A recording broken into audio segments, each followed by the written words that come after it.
It's cloudy, it's a little bit cool, but it's good baseball weather. On Memorial Day, the Nats and the Orioles.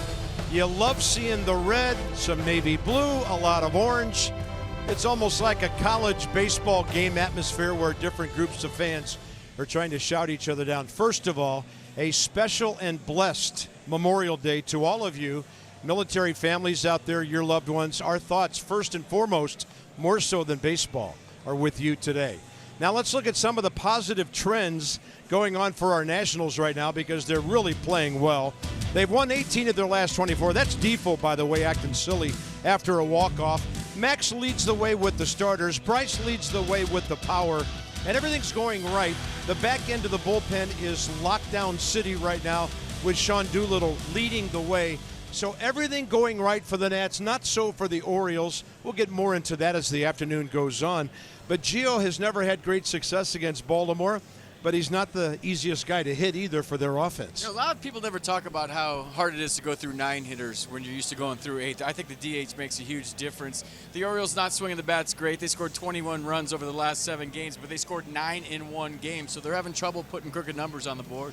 Gio, his ERA is in the top 6 in the National League. Tough to hit, effectively wild, everybody says.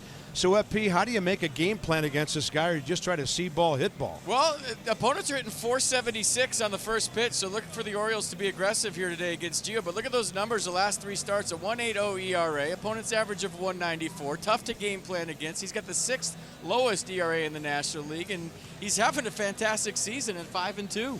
Orioles a little disappointed, some of their veteran pitching this year. They thought Gausman and Cashner and Cobb would be pretty good for them. This guy's making a ton of money, and he's only won one of his first 7 decisions. Yeah, big day for left-handers today. If you go by the numbers, they're hitting a major league high 452 against Cobb this year, 33 for 73. So Cobb against the Nationals today, who, by the way, will see him for the first time. So you come to Baltimore with some momentum, but we found out over the years it doesn't matter who's the better team going into the series. Both teams seem to play really tough and a lot of one-run games. Well, yeah, you got one team struggling right now, and the one thing if you're the Nats is you don't want them to feel like they can stick around in these 3 games. So you come out firing, even though the boys had a rough travel night last night with a lot of weather, had trouble getting into Baltimore because of all the thunderstorms. A quick turnaround, but the Orioles did too. They came from Tampa. We'll see what Bryce can do. Hit a home run yesterday, a far home run yesterday. See if he locks in here against the Orioles. Yeah, for left-handed power hitters, you got to be careful not to come into this ballpark and be warehouse happy, trying to take out windows in the big warehouse out there the whole series. It can take you out of what your game plan is. Hey, think about a 19-year-old Juan Soto, his first time against the Orioles in this ballpark, one of the best ballparks in baseball, and the skipper Dave Martinez got the boys playing well. And as well as they're playing right now, the reinforcements are coming. Daniel Murphy, a double and a home run last night. We saw Adam Eaton running before the game. Ryan Zimmerman taking batting practice. I don't know who goes where and who plays where and who hits where and who goes back to the minor leagues. That's not our call, but this team's about to get a lot better than they already are. Those are good decisions an organization has to make. Brian Goodwin's in Harrisburg with Murph, and Matt Grace goes there today to do some pitching rehab as well. So in all departments, the Nats are getting healthier and hopefully at full strength very soon. And the added bonus of, without some of those guys, a game behind the Braves and a half game behind the Phillies. Yeah, just keep worrying about yourself. I think over 162 games, it takes care of itself, and you're right where you want to be come October. Hey, you know us. We love music. We love highlights. We love baseball. And we like swinging for the fences. Here we go.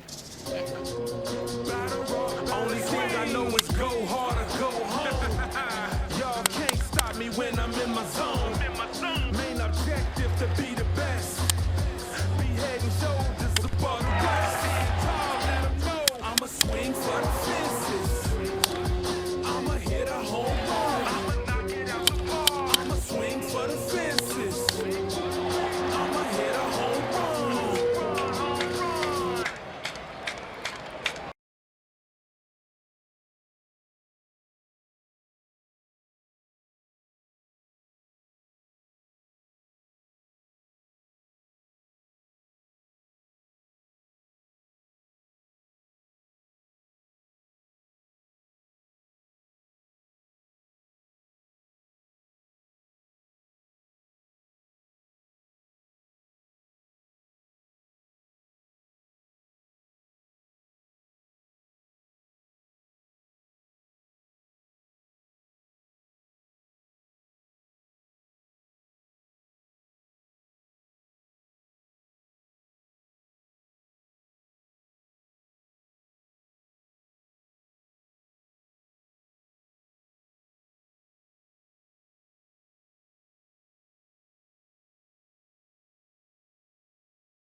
There's no better time to act than today. PNC, make today the day.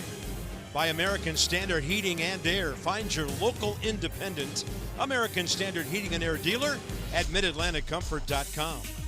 By Miss Utility, the Beltway Series on Masson, brought to you in part by Miss Utility. Call 811 before you dig. It's the law. And by Lexus. Experience amazing. So the Nats and the O's on Memorial Day here at Camden Yards. An amazing ballpark. The Nats, amazing pitching. 16-6 in the month of May, the best in all of baseball. And the pitching is leading the way in overall ERA. The Nats are second right now by a fraction to Arizona. So the all-time series, 36-28 Baltimore, but almost half the games decided by one run in the last 8 years. So the O's 10-4 on Memorial Day since 2000. I guess they should. The anthem was written in this town, and they love that holiday. So as we wait for the color guard to leave the field, we'll check in on the weather. Cloudy skies. It's warmed up a little bit, really cool this morning. 68 degrees, and you can see the humidity. And by the way, I want to mention that our thoughts and our best wishes and prayers are with folks in Ellicott City, right down the road here from Baltimore, on the way down to D.C., hometown of former Nationals left-hander Mike O'Connor. They've had some devastating flooding there for the second time in 3 years, so we wish those folks all the best and hope anybody in this area can help them out any way we can. Now time to get ready for some baseball. The Nats in the National League, 7th in hitting, 5th in runs, 1st in home runs. Trey Turner against the Orioles. He's 16 for 33. He scores runs against them, hitting .485. Bryce has a couple of homers against them, so do Rendon. And Mark Reynolds, who played here for a while, Mark Reynolds, by the way, as well as Trey Turner on nice hitting streaks. So here's Alex Cobb, 30 years of age, 49-41 career, first time ever facing the Nats. 6'3", 205, 30 years old. The sixth loss of the year last start, 523 against the White Sox. Gave up 6 runs on 8 hits and a homer over 3 2/3. Struck out 3, walked 2. So tailing fastball, 3/4 release, averages 90 to 93. Curveball and change to go with it. Opponents hitting .561 off Cobb's curveball this year, 23 for 41. Wow.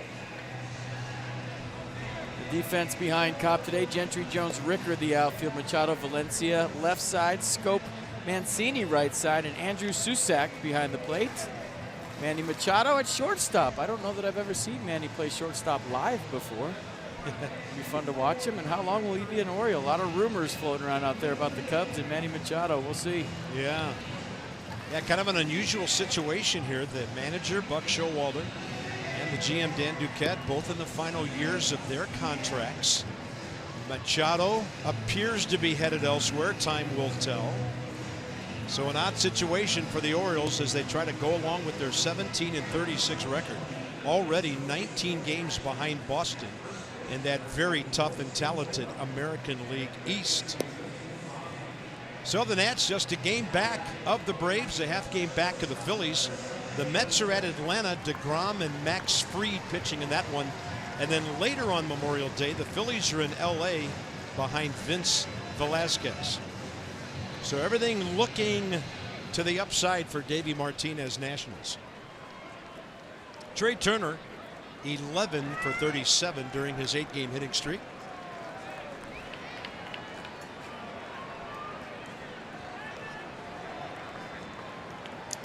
Only 2 Nats in the lineup have faced Cobb before. Talk about that when we get down to Adams and Reynolds in the 4 and 5 spots. First pitch in there, and Turner swinging. High fly ball right center, underway at 111. Easy out for Rickard and right. Well, yesterday, Bryce Harper hit one a ton. Set up away. Watch how far Real Muto reaches for that ball. Probably about a 3-glove miss. And that's not where you want to miss to Bryce right now, middle in. Having trouble with the away pitch. Might see him more on the plate today a little bit. Bryce Harper definitely is handling the inner half of the plate lately. Yeah, he hits one like that here. It could take out a window in a tall building right across Utah Street.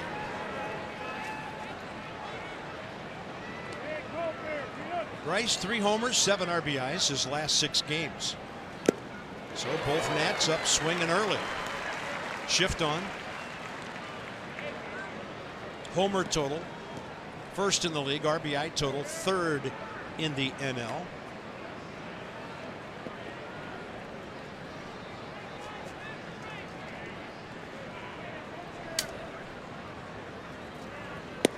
And a snappy breaking ball drops in.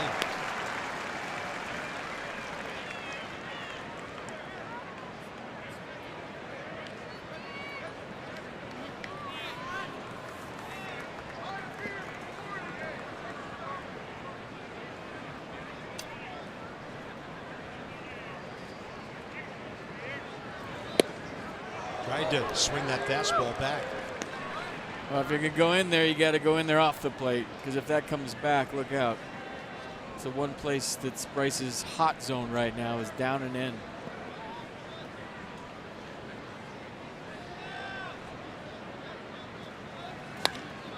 That one ripped in front of Tim Bogar.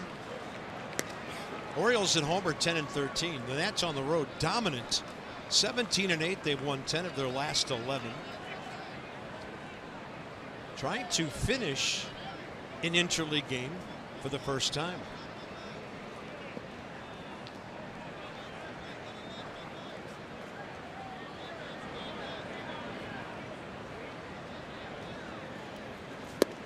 Off speed, the strikeout, 2 down. We saw the target that Andrew Susac gave right there. He put 2 down, and then he kind of showed his glove at the bottom of the zone 2 or 3 times, meaning he wanted that almost in the dirt. And Alex Cobb put it exactly where Susac wanted it, and worked as a strikeout. Good execution of the game plan by the battery. Big day for Anthony Rendon yesterday. Got the Nats on the board in the 4th with his 5th home run. Doubled and walked later. He's hit safely 6 of his last 7 games.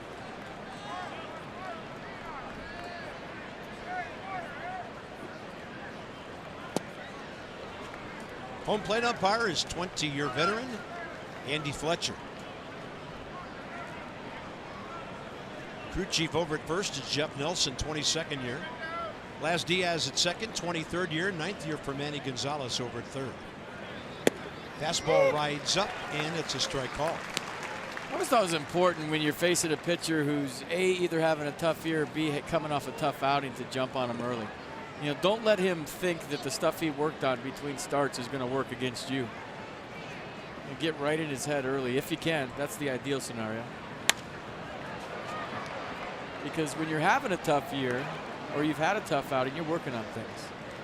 But that's on the side. So do the things I worked on mechanically, release point, grip, whatever, translate into game scenario. Well, if you get them early, there's going to be doubt. Would you love to see Matt Adams, who's DHing today, bat in the 1st inning? Rendon with a count of 1-2.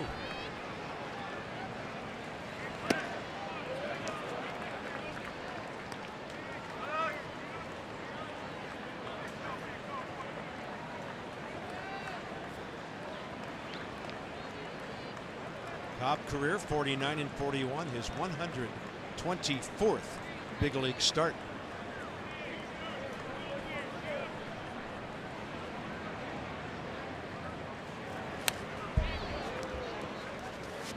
If they go pace and play rules next year, does it count in your delivery to the plate? Cobb takes 40 seconds in his windup. He's very deliberate once he starts. Well, and you've talked about guys like that before. You're kind of, okay, there he goes, here he comes, and then the ball's on top of you. I mean, it's a classic delivery. He got a little tap of the foot once he does his step back here. That was a little quicker. And Rendon mindful of the curveball, but he pops it up foul. Trey Mancini. It's a 1-2-3, and Gio goes to work at Camden Yards in a moment.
14th in the American League in hitting and in runs.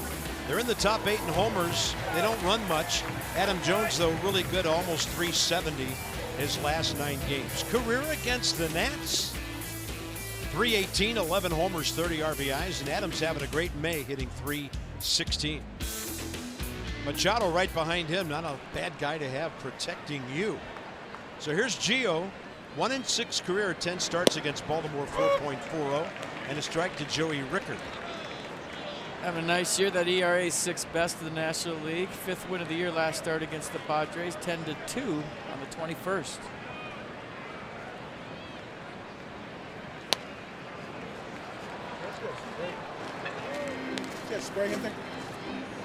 Rickard at 265, 12 games, 9 hits, 34 at bats.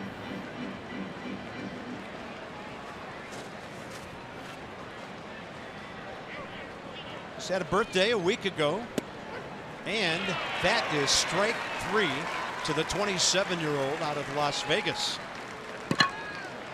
Adam Jones takes on Gio Gonzalez today by AARP. We call it our AARP Take On Today player profile. So a lot of history here. 6 for 29, a homer, 2 RBIs, 4 strikeouts. Key matchup. In FP, if you can get the guys at the top of the lineup, then you can really choose if you want to pitch at all to Manny Machado the way he's going. Absolutely. Adam Jones with a rare day off Sunday. Played 51 of 52 games before that. Buck Showalter wanted to give him a day off on the AstroTurf, or the turf. Kind of have a schedule when he'll have days off to keep him fresh. See if it works here today. One of my favorite players in baseball. Love the way he goes about it every day. There's Buck Showalter, 9th season as the O's skipper. 1,521 career wins. That's 3rd among active managers behind Bruce Bochy and Mike Scioscia. 2-1. 2nd all time with the O's behind Earl Weaver.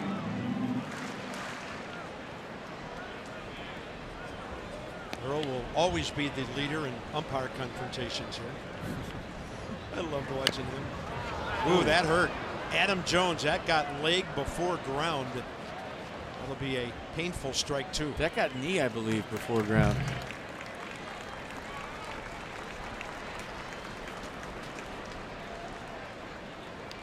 Concern? The whole day off gone and 1 foul ball. Check it out. Right off the front knee. Ooh. Patella tendon, if I'm guessing right. Oh.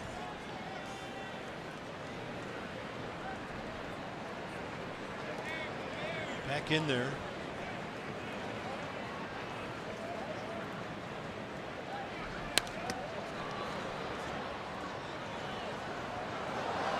Well, you can see how he landed on that after the swing. That didn't feel great. He got Spencer Keyboom with the backswing. Check this out. I mean, the balance after telling me that knee is not feeling good. And he got Spencer with the swing. Count remains 2-2 with 1 out, and this one out of play. Set the D for the Nats today. Soto, Taylor, Harper, the outfield. Turner, Defoe up the middle. Rendon, Reynolds at the corner. Spencer Keyboom behind the plate. Matt Adams is at DH. Don't leave him out. There's Mark Reynolds back in the lineup.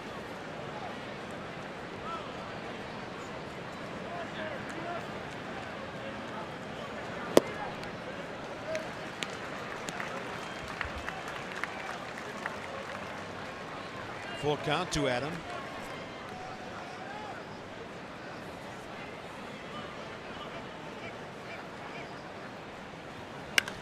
High fly ball.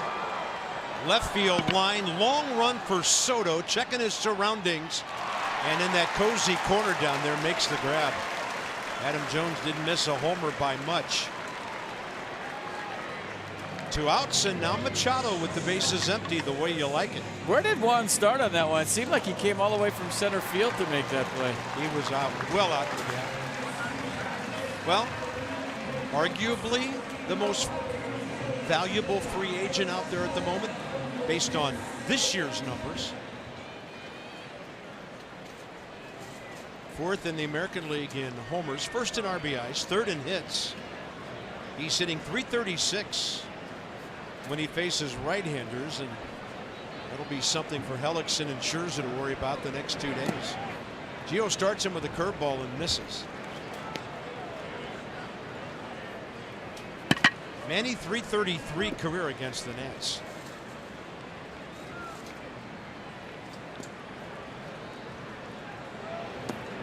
You talk about maybe him going somewhere else to play. He's adamant about the fact that he's a shortstop now. He's not going back to third base ever. So teams that need a third baseman that want to deal for Manny Machado, he's made it clear he's a shortstop now. So 4 for 13. 3 walks and the strikeout against Gio. On that foul ball, it's 2-1. And if he does go to the Cubs, he and Javi Baez would immediately be the best double play combination in baseball. Immediately. Any team he goes to, the athleticism factor will rise in a quantum leap. Ball 3. Do you fight back into the count, or do you go after Jonathan Scope on deck? I throw him something out of the zone to see if he'll chase and then get ready to pitch off the stretch. That was a pitch up. He went up and got it for a base hit. Manny Machado's 68th hit of the year. The American League leader, no surprise, Jose Altuve with 73. The ball hit off the mound. Almost kicked back to Trey Turner. Very quiet lower half, very violent upper half. Look at that, kind of hung the left there. Yeah, Jose Altuve seems like he's got all 370 hits this week. 73 hits. Manny Machado having a good time with his first base coach, Wayne Kirby. His former teammate.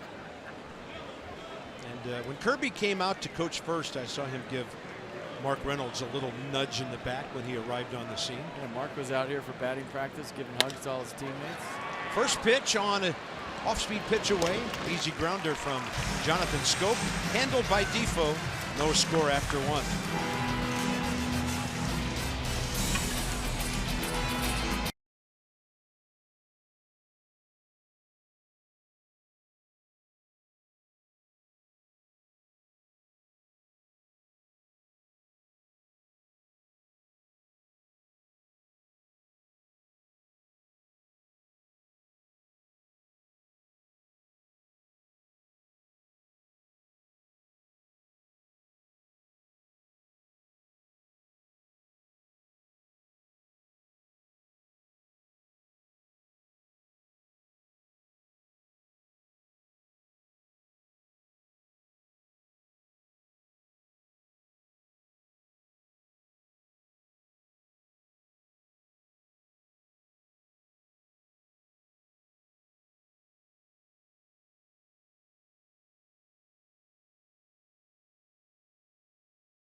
Murph and Goodwin still with Harrisburg. They will be playing today. Daniel went deep last night. Also had an extra base hit in that game going the other way. We had the Phil Mickelson finish. We haven't seen that forever. That was nice. You want to give it a see you later here? Murphy, high fly ball, deep right. See you soon in DC. Nice. Or Atlanta. Or wherever it might be. Got a little Hitchens giddy up there on the home run track. All right, here we go, top second. Matt Adams DHing today. As I mentioned last inning, Adams and Reynolds, the only 2 Nats who've ever faced Alex Cobb. Matt is 1 for 3 against him. 5 for his last 12, 2 homers, 4 RBIs over 4 games. It's pretty good improv, by the way, on the Murph call. Way to go. On no sleep, too. Props to my partner. Short sleep, short rest. You could see. You probably wake up in the middle of the night saying, "See you." I don't think Mrs. C would like that. And Scope out in right field handles that ground ball. On this Memorial Day, baseball pauses to remember those brave men and women who made the ultimate sacrifice in service to our country. Go to mlbcommunity.org to learn more about how you can support military families grieving the loss of a loved one, and for some families, loved ones.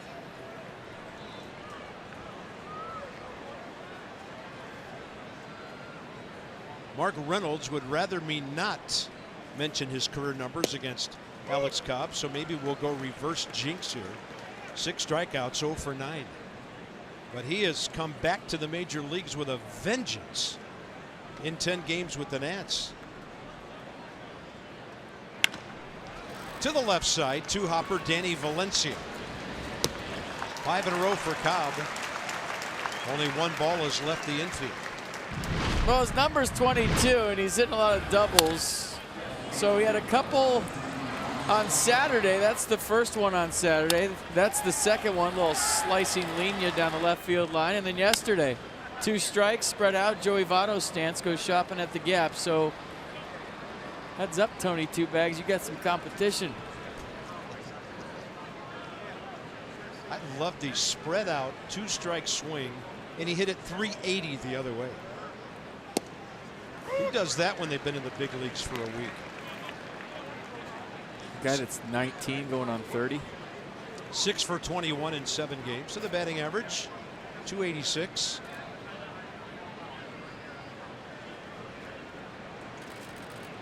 "19-year-olds aren't supposed to be that filled out." I mean, you remember when you were 19 in high school, you're all kind of skinny and gangly, and even if you lift weights, you didn't have the legs like Soto does. So that just tells you about his work ethic, how hard he worked. I saw a picture of Juan the day he got drafted, and he was just a skinny kid. Now look at him, filled out 19-year-old man.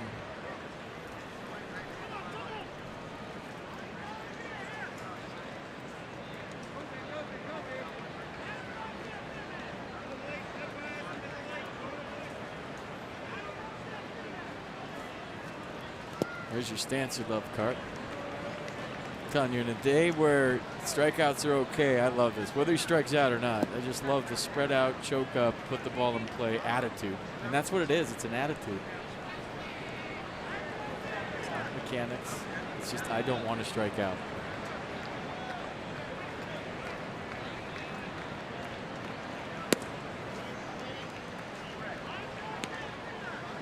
Two-two. 21 at bats, plus 4 walks. He has as many walks as strikeouts.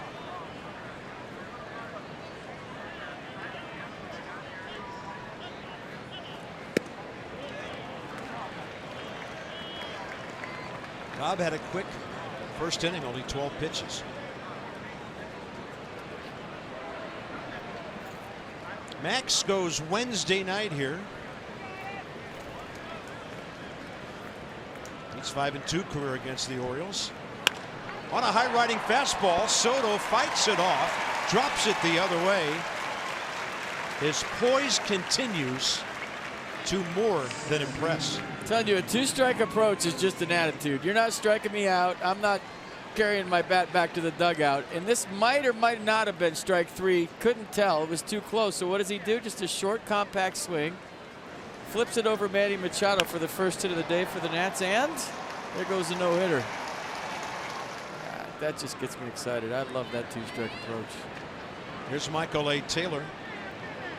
314 career against the Orioles. And this one, high toward the corner. Joey Rickard, foul ground, or fair ground, and that's it for the Nats. Soto the base hit, no score early.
Next up, Trey Mancini, the first baseman.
Reverse numbers. There's nothing unusual for either pitchers or hitters, or I guess better to say there's nothing usual for pitchers or hitters anymore. 3 ball, 2 strike count. Left-handed Gonzalez delivers, and he gets him on the breaking ball. No, foul tipped. He'll stay alive.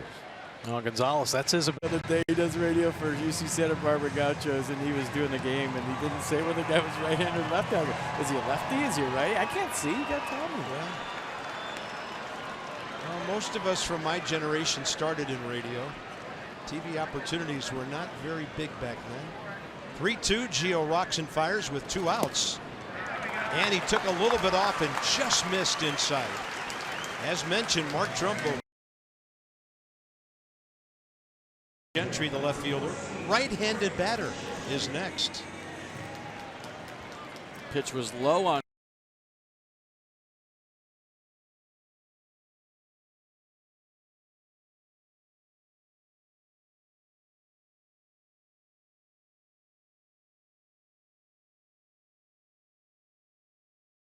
Of 8 stealing bases.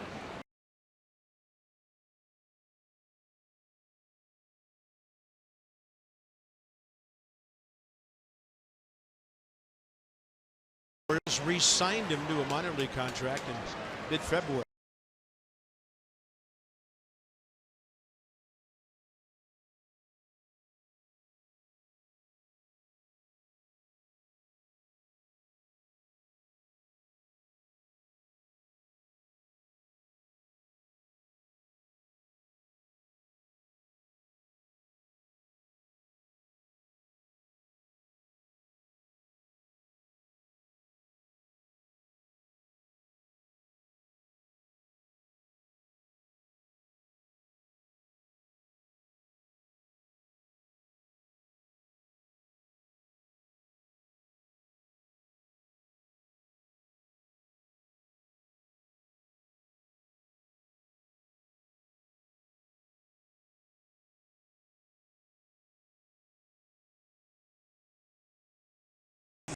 there's a changeup down. This one didn't miss by much.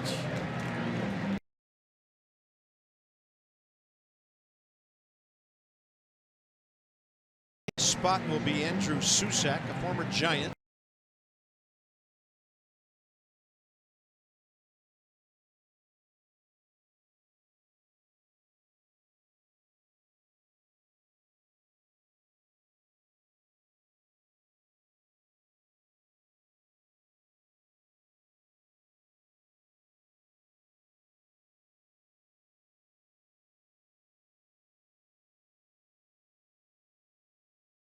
We've got our video back, and we're all knocking on Formica here that it stays.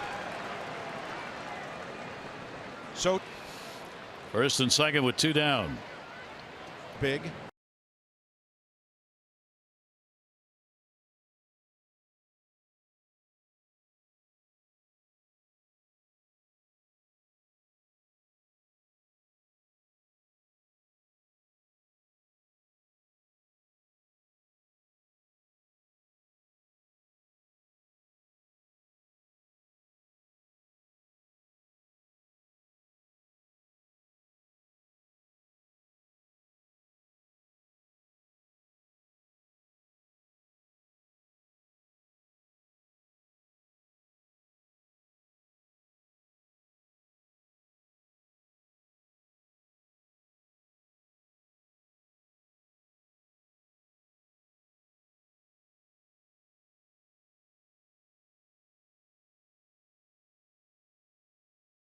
And 2 are left on base.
Hashtag hats off for heroes. For each post, T-Mobile will donate $1 to support veterans. Well, this urn contains the earth of the hallowed ground, United States military cemeteries throughout the world here at Camden Yards. Canada also taking part in this Memorial Day activity through Major League Baseball. Toronto Blue Jays, they're going to have 4 maple leafs on the right side of their caps, respecting the Canadian Armed Forces as part of this Memorial Day remembrance. No score in this one. Pitchers working at a pretty good clip, getting guys out. Here is Defoe, Wilmer Defoe with speed, and that's a strike to him. Danny Valencia on the grass, couple of steps at third base. There's second baseman, 2 for 4 in the ball game against the Marlins yesterday. He comes in with a 3-game hit streak. Outfield moves in 3 or 4 steps. Defoe will take the pitch inside for a ball. Defoe really the spark plug right now. A couple of their big players out offensively. Of course, Murphy, their second baseman, but even Eaton out there in center field.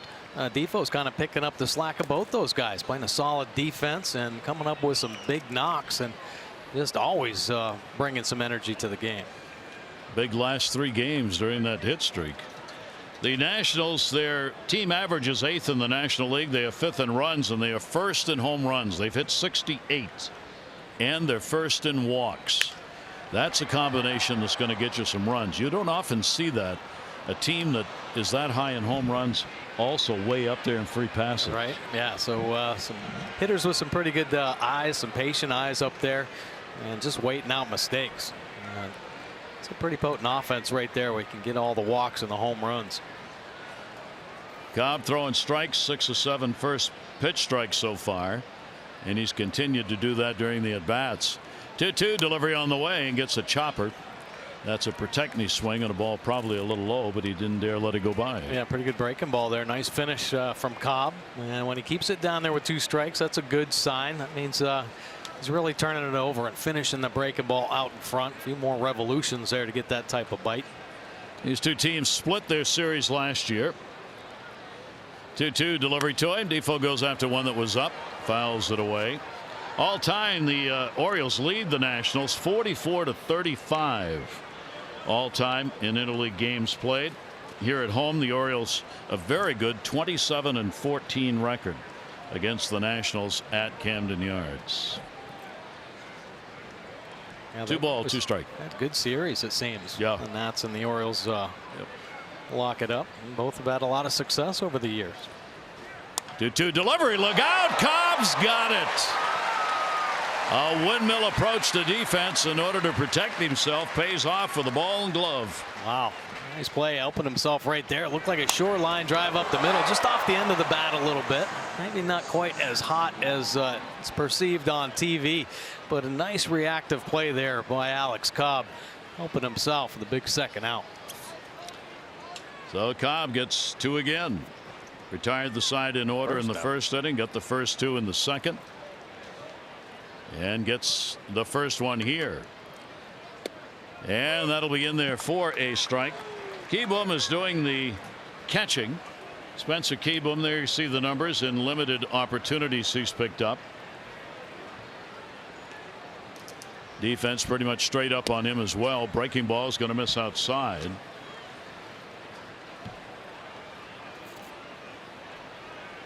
Kieboom to be followed by the top of the order, Turner. They try and get these outs at the bottom, and that will be fouled off at the plate. Kieboom's a veteran out of South Carolina. He's 27 years old. He was a 5th-round pick out of Clemson. Very good defensive catcher with a very strong arm. He is always ranked among the leading minor league catchers in defense throughout the years he has played since 2012.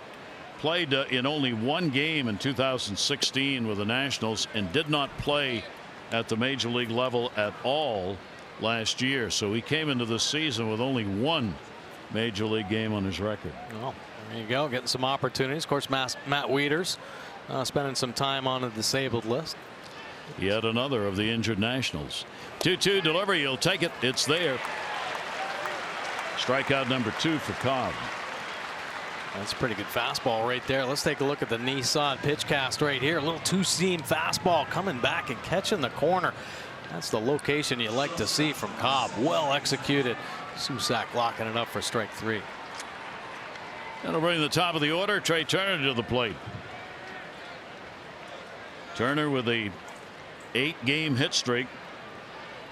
Continued it with a 1 for 5 yesterday against the Marlins. Breaking ball will miss. Flied out to right field his first time up. 11 for 38 during the streak, and he, like a couple of players around the majors, has really upped the walk rate this year. 1-0 delivery, breaking ball for a strike. He's got 28 walks, 234 plate appearances. Last year he had 30 walks all year. 30 last year, 28 already this year. Well, still young, going to be a better hitter, better overall player, becoming more well-rounded. What a great athlete he is. But as a leadoff hitter, he might be one of the few kind of prototypical leadoff guys with the good speed and developing on-base percentage with those walks. Cobb's ahead of him here. 1 ball, 2 strikes. Looking for another clean inning. And a breaking ball is going to miss away. Nationals, if given a chance, will run. Trey Turner is second in stolen bases in the National League with 14, and Taylor's got 11. He is third. Enciarte with Atlanta 18 stolen bases leads the National League, but you've got some good speed on this Nationals team. Cobb with a 2-2. Souvenir to take home on this Memorial Day. Foul back. Yeah, good fastball there, moving it around a little bit. Hasn't made a lot of mistakes with pitches on the plate here in the early going. I really think the key though to Cobb here in the first 3 innings is his ability to throw strike one. I think so important for all the Oriole pitchers to get ahead. 2-2 delivery by Cobb, and that'll be up the middle. He's had a couple come right back on him. That one he can't catch. So a 9-game hit streak now. Turner gets the 2-out single. This season at Oriole Park, the kids cheer free. Bring young Oriole fans aged 9 and under to Camden Yards. Free of charge. Adult purchasing a regularly priced individual game ticket upper deck. Invited to bring up to 2 children free. And while you're at the ballpark, check out the new and improved Kids Corner featuring the Birdhouse. For tickets, go to Orioles.com/kids free. And a lot of them here today. We mentioned how the upper deck has drawn many more in light of that bring 2 kids free, and today they've really taken advantage of it. Yeah. Folks all around the upper deck. Good to see. Yep. Here is Harper, runner at first base, 2 down. Throw over to get him back to the bag. Recognizing his speed. Yeah, good snap throw right there. You better adjust your holds and times. Cobb very good about that. Nice quick snap throw right there. Base stealers 3 out of 6 against Cobb this year. Susac has thrown out 2 of 7. Throw over again to get him back. Harper, a bit of a struggle here in the last couple of weeks. Going into the game yesterday, he had just a 200 average over his last 30 games. 7 home runs, 17 RBIs over that stretch. Very un-Harper like. And unfortunately for teams playing against the Nationals, it won't last. 2 down, runner not going, and the pitch way outside. Susac just getting that one in the webbing. Yeah, one thing you worry about with the good speed over there, Turner on at first base, is that Cobb kind of loses focus of Harper. So that his struggles kind of tell you that you can make pitches, just execute. Don't get caught up worried too much about the run game over there. Just execute your pitches and get this 3rd out. Not a big lead. Runner not going. Pitch will miss inside.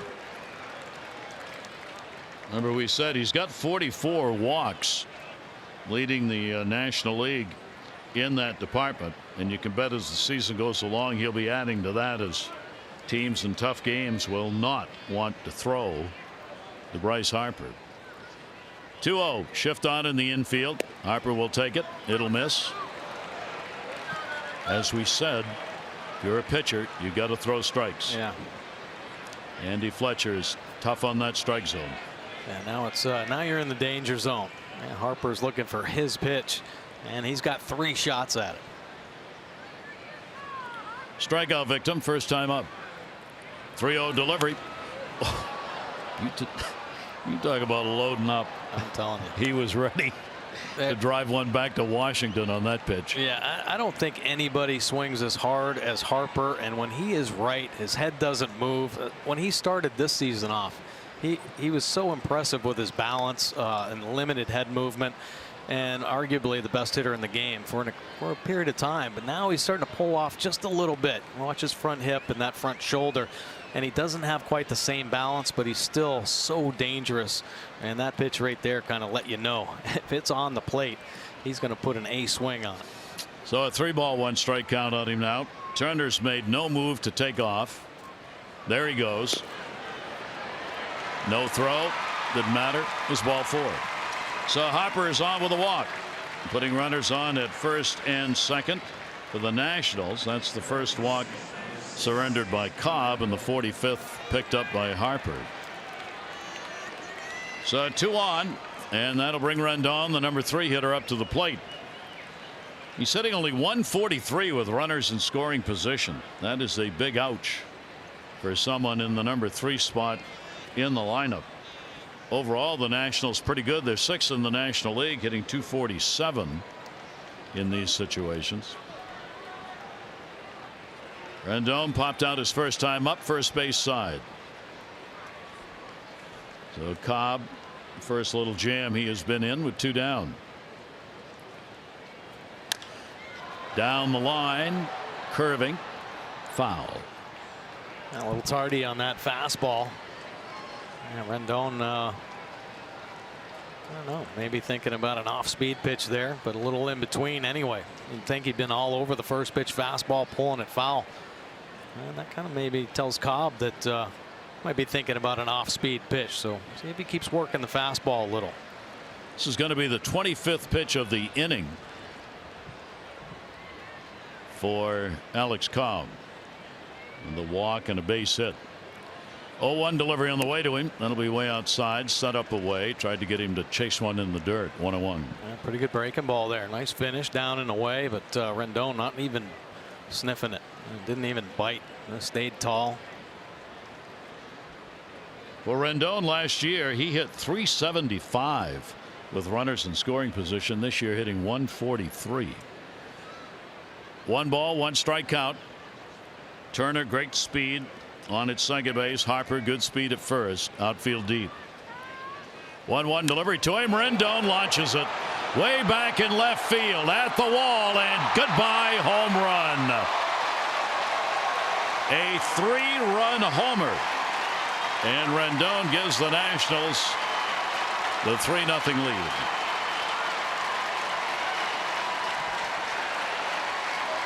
Well, not being so productive. A little 2-out lightning right here from the Nationals. Rendon not the deepest home run we've seen, but certainly very productive. A 3-run blast here. A little fastball in the inside corner. More of a reaction swing after getting beat by the fastball on the outside corner.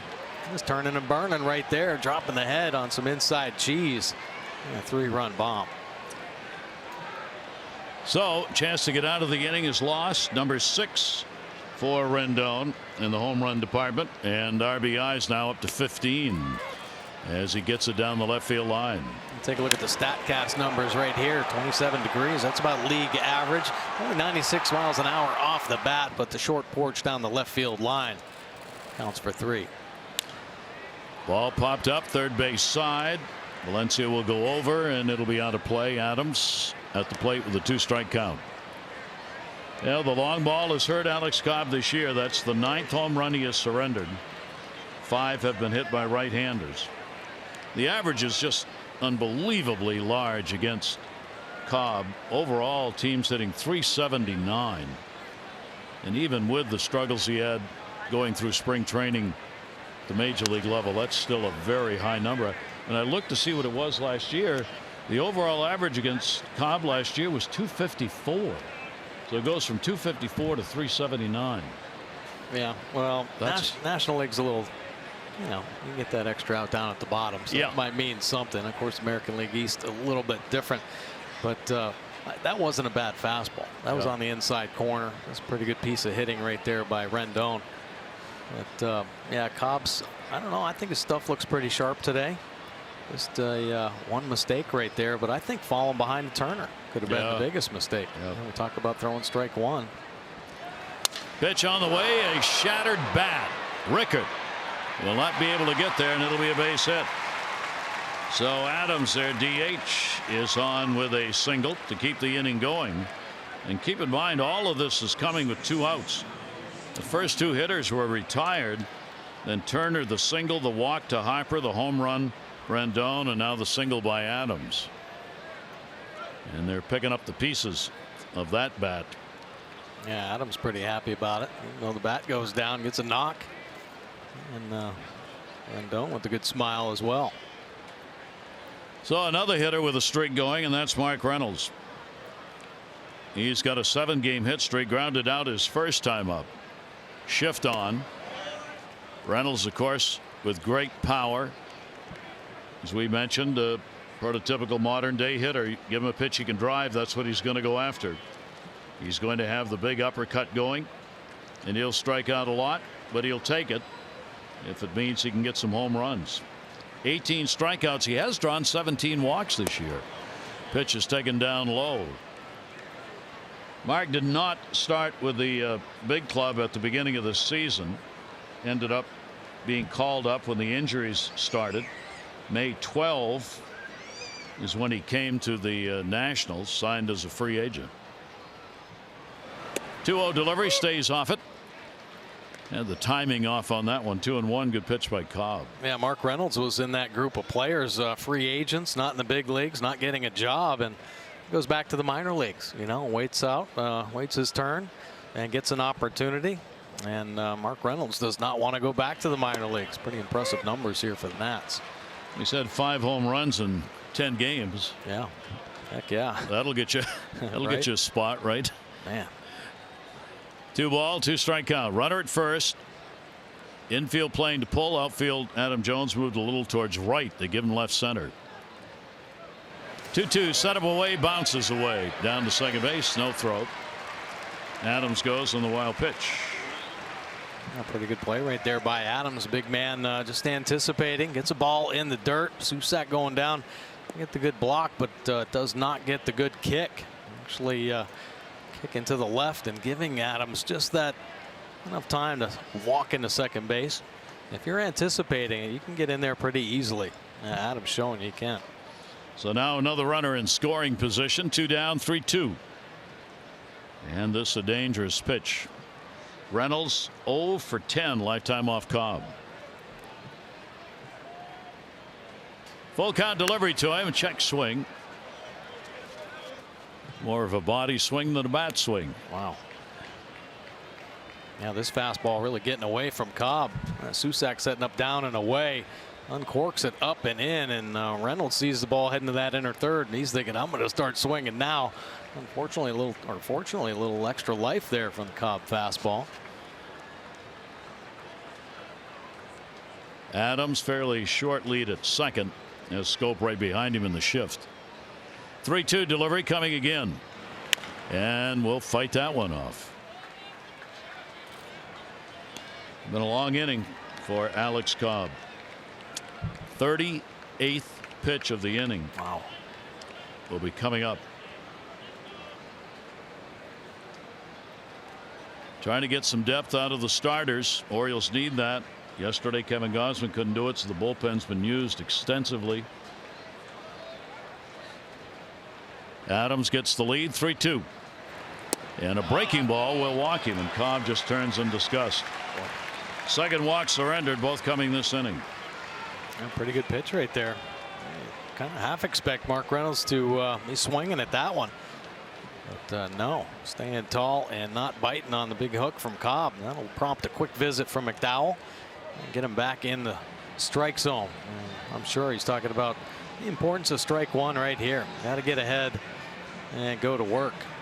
Start, Rendon maybe chasing him out of the zone a little bit with the home run, but you cannot be scared of contact. Still got to stay aggressive and pitch on the plate. And trust your defense back there. Now the inning getting longer. The defense are getting back on their heels a little bit. Got to get them back involved. I think a lot of credit needs to go to Kevin Long, the hitting coach of the Nationals, for a lot of the patience you're seeing. He had been with the New York Yankees and New York Mets rather, and had done a tremendous job, both Yankees and Mets, in forcing pitchers to throw a lot of pitches. I mean, that became a historical part of the Yankee Red Sox tradition. Two teams that would take a lot of pitches, work you deep in counts. That's what the Nationals are doing. 2 down. That'll be fouled away. Soto picked up a base hit, his first time to the plate. So the youngster gets the chance here with runners on at first and second and 2 down. Now, sometimes the hardest thing to do for a hitting coach is to get everybody on the same page. You hope you have a nice group of veteran hitters to kind of lead the way, and then maybe the younger players follow suit with the game plan. But I guarantee that players in lineups Yeah, they listen to your hitting coach and they'll do the work with you, but they watch what their lineup is doing. They watch the best players and how they're approaching the game. Everybody wants to be a hitter like Manny Machado with great patience up there and using the whole field. Everybody wants to have power like Bryce Harper. You know, when he makes contact, it's typically knocked out of the ballpark. So you watch those guys and you learn how to do it. But I think that kind of carries over and gets handed down to everybody in the lineup, and they just have more disciplined ABs that typically comes from more of the veteran type players. Soto goes 0-2.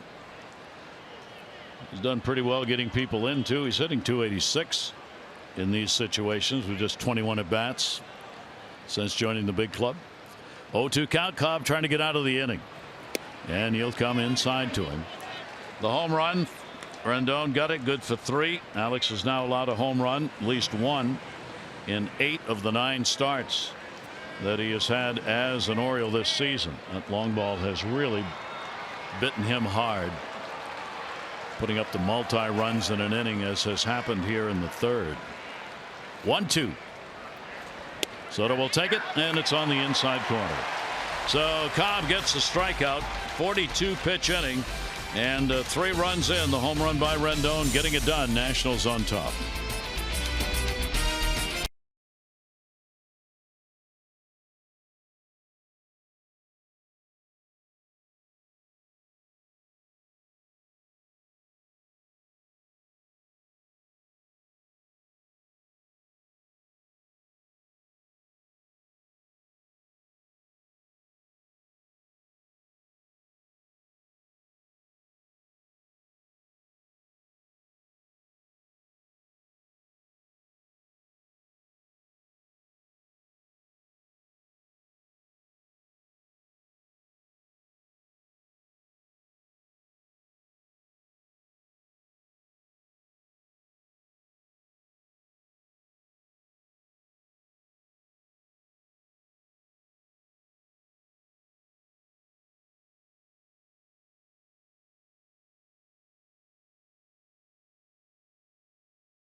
I want you to be aware of that. And they did a really nice military tribute in between half innings here. So we go bottom of the 3rd.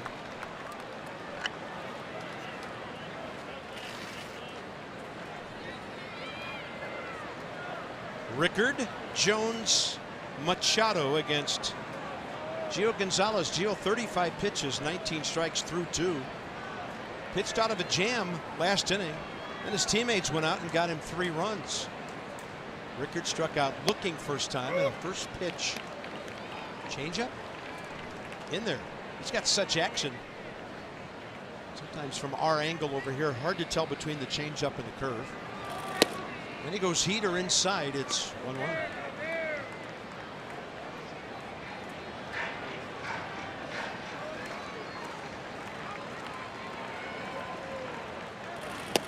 There's a change outside.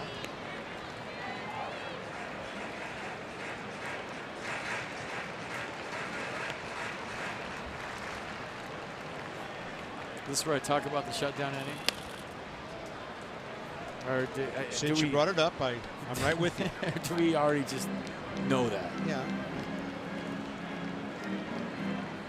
We all know that, but it always bears repeating because it's such a big factor in the game. Like I said, Gio, the jam, gets out of it. Teammates make the Orioles pay. And now he's trying to get those same bats right back in the lineup or in the dugout. So Taylor Defoe and Keyboom can get going in the 4th. And for those of you who don't know, and maybe we need to explain it better, it's just a momentum thing, and it's demoralizing if a team you know, you score and a team comes back and scores. Left side, Rendon.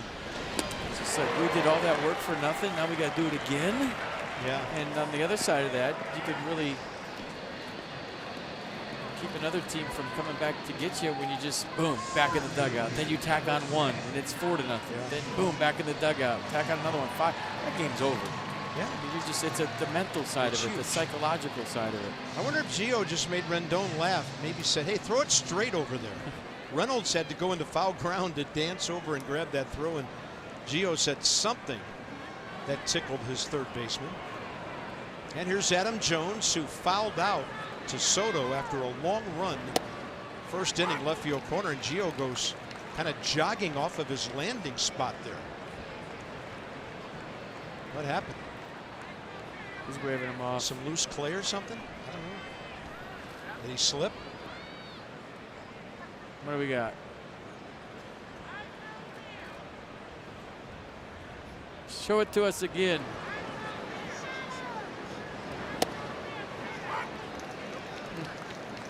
Landed weird. He's got high tops on if it was his ankle. I believe he pitches in high tops always.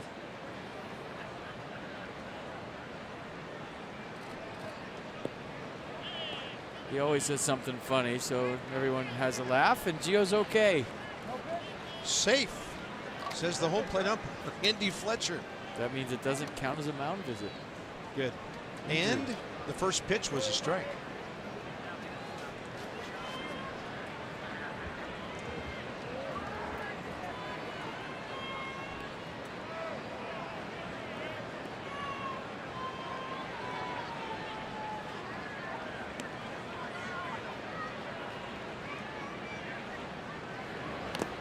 Jones thinking about bunting for a hit, and did he get himself in the foot after the one off the knee in the first inning?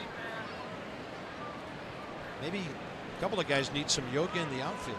Yeah, that's always a good one. Yoga in the outfield, presented by Kaiser Permanente, June 10th. Giants in town, 4:05. So after the ball game, you receive a Nats-themed yoga mat, and you can participate in some yoga. It's on the outfield grass. For information, get your tickets at nationals.com.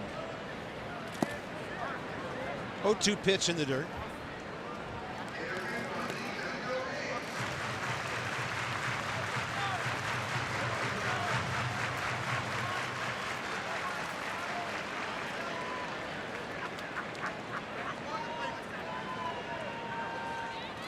And the curveball taken by Jones. He reached out to tell the imaginary runner to stay at first. Habit.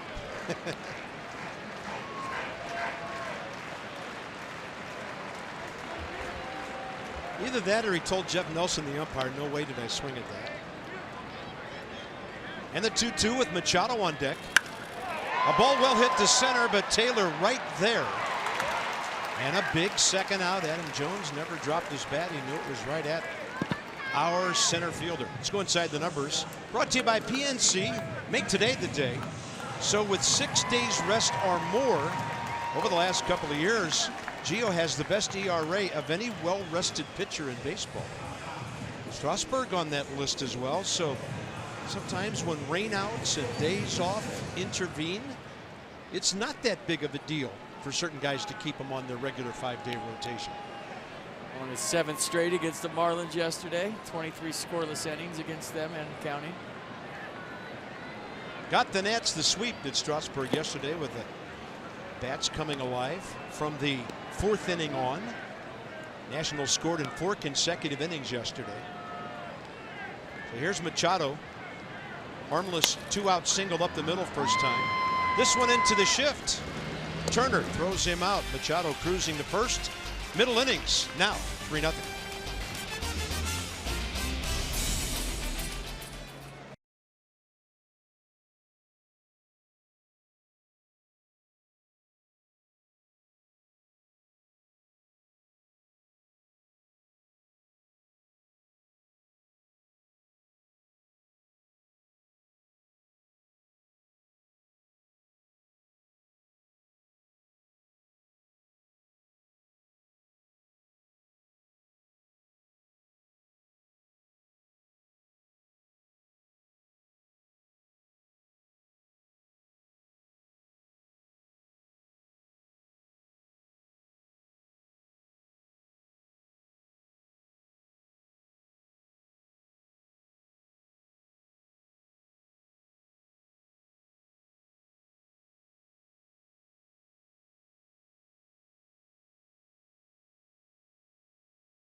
just want you to know it's bugging us as much as it's bugging you.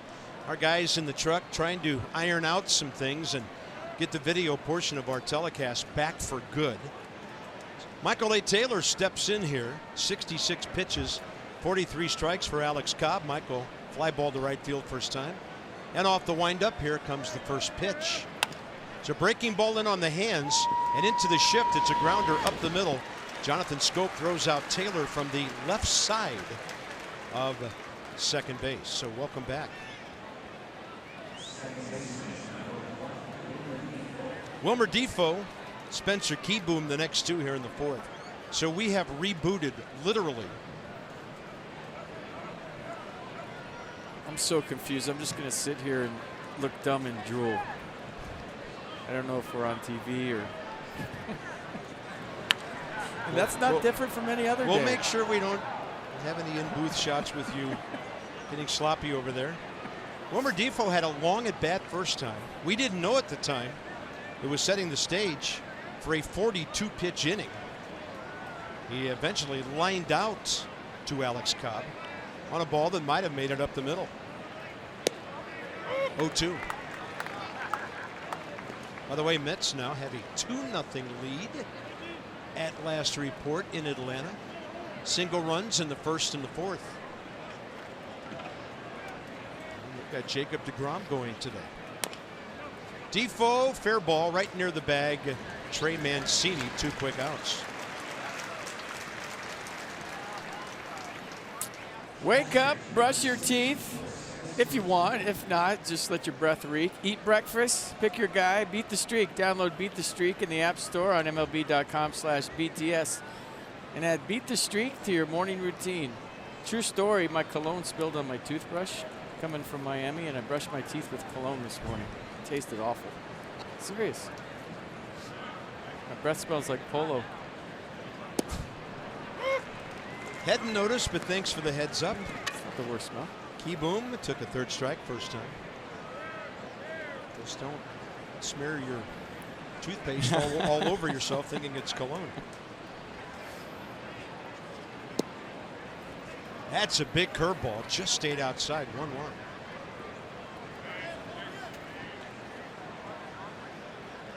By the way, that's a doubleheader, a day-night doubleheader. Mets at Atlanta. The Nats take care of their business. This could be a profitable holiday indeed. On a pitch up and away, a bouncer to Manny Machado. Nats go quickly in the top of the 4th inning, which is brought to you by the all-wheel drive RAV4. Toyota, what drives you? Visit buyatoyota.com for great deals. Nice cloudy, comfortable day at Camp.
Bottom of the 4th inning, Fios by Verizon Exmo.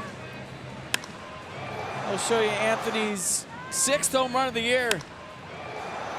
Fastball right down the middle. The 100% fiber optic network means more speed for more devices at once. Visit getfios.com.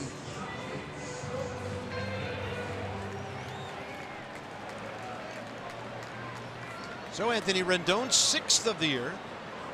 Jonathan Scope for the O's. Gio got him out quickly on a ground ball after the Machado first inning base hit. So giving up only 2 singles, 2 walks, striking out 2 through his first 3 innings. That's well placed.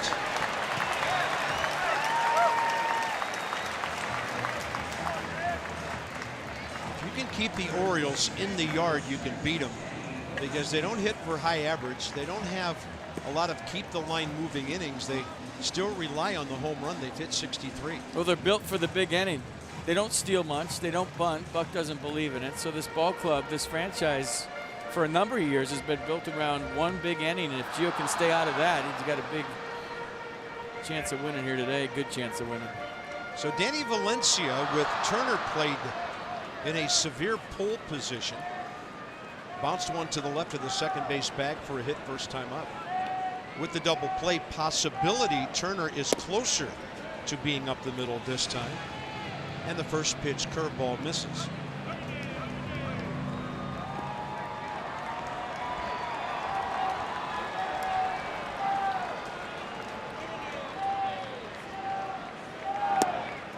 Ball 2. Second time in 4 innings, the O's have their leadoff man on.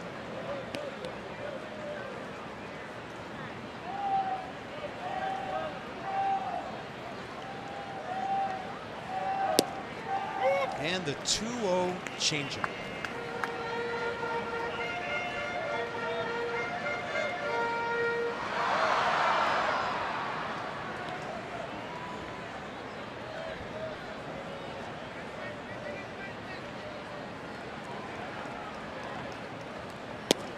On the inside edge, Valencia threw up his hands and the ball came in. Mercedes-Benz will track it.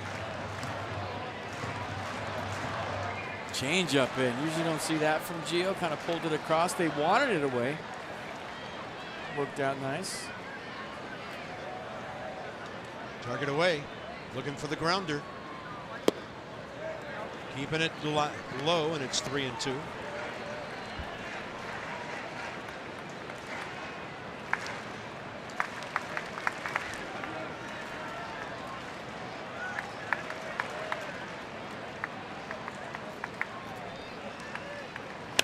There's a ground ball. Not quickly hit. Turner's going to try to get it there in a hurry. And the Nats turn the 4-6-3. Second of the day, 40th of the year. Defoe and Turner, some quick hands. Yeah, you didn't think this was a double play off the bat, but then you watch Danny Valencia get down the line, and right there you're thinking, oh, they got the force at second, but Valencia not running real well at all. So Trey Mancini hit into a 6-4-3 in the second. Now Danny Valencia, 4-6-3 in the fourth. Gio's so good at pitching lower half of the strike zone with the runner on first. He and Tanner Rowe are probably the best on the ball club at that. Yeah, didn't let ball 3 hurt him in that regard. Now another grounder. Turner rifles one over to Reynolds, and just like that, Gio is through 4. Lightning quick all over the place.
thanks to the Nats' newest reliever. Well done, Justin. 3-4-0 Nats, 0-3-0 Orioles. We go top 5. Here are the do-ups, and we invite you to experience the power and toughness of Ram at your local dealer. Log on to ramtrucks.com to get to work. Guts, glory, Ram. Rendon's gone deep. The Nats lead by 3, and here's Turner, who in typical fashion is 1 for 2 with a base hit his second time up. That ball is hit extremely hard out to center, and Adam Jones right there to pick it. I believe this tweet was from Bryce Harper on May 1st. And it goes a little something like this. Could you imagine a Golden Knights versus Caps Stanley Cup? Hashtag epic.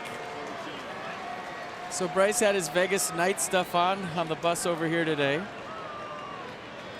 And I said this before, and I'll say it again. Hometown trumps where you're playing. You love the city you're playing in. Bryce loves D.C. It's his adopted town, but nothing beats your hometown. Yeah, so for him to root for the Knights, he's supposed to root for the Knights, and everybody that thinks differently, you just don't get it. Sorry. Yeah, just relax. We're all rooting for the Caps, Bryce, just so you know, if you can hear me in the batter's box right now. But it's a good story both ways. Alex Ovechkin said it the other day. It's a great story no matter who wins. But we're excited for the Caps. We're excited to be one day closer to the parade. And leave Bryce alone if he wants to root for his hometown team. That's his prerogative. It's better than him rooting for Duke or the Yankees or whoever he used to root for when he was 18. He lives in Vegas. 1-0 pitch, and he spotted the off speed and laid off. What does Alex Cobb do now? He walked Bryce after the Turner single 2 innings ago. And then Anthony Rendon parked one into the left field seats.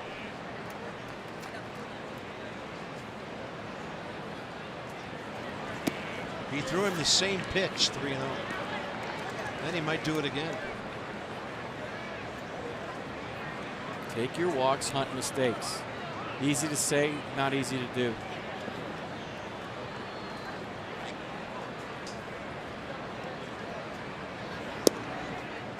And there's walk number 501 for Bryce Harper, who made it to 500 2 innings ago.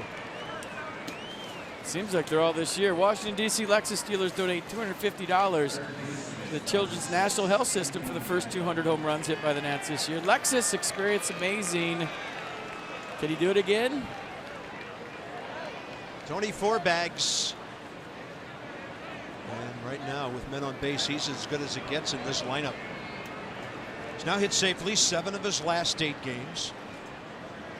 He's been on base 27 out of 30 games in which he's played this year. 3 times yesterday and the home run today. Anthony Rendon now 84 career home runs. Straight away they play him in the outfield. Inside out swing. Out of play, right field side. 1-1.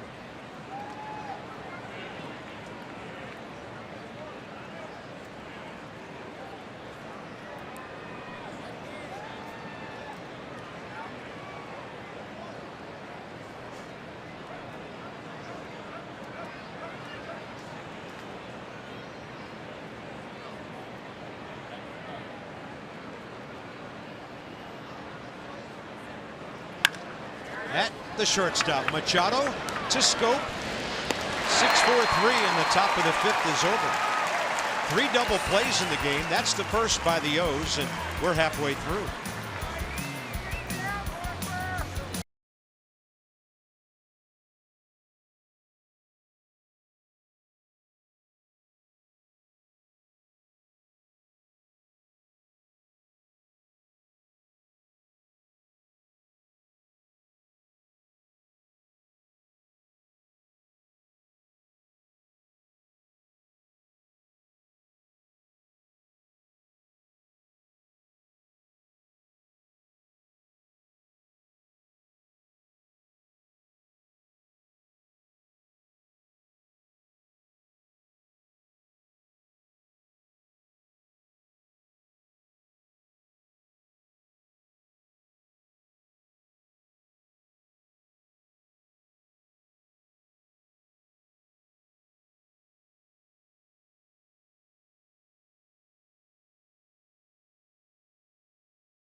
by Navy Federal Credit Union, proudly serving the armed forces, veterans, and their families for over 80 years.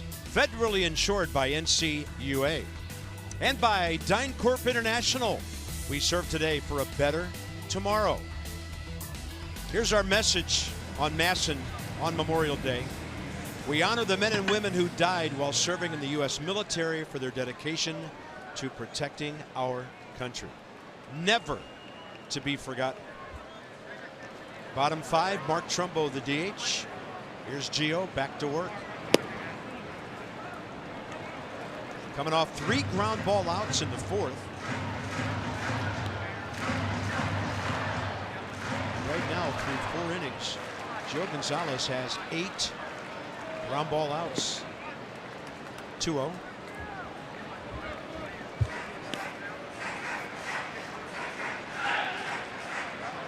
Those are cool.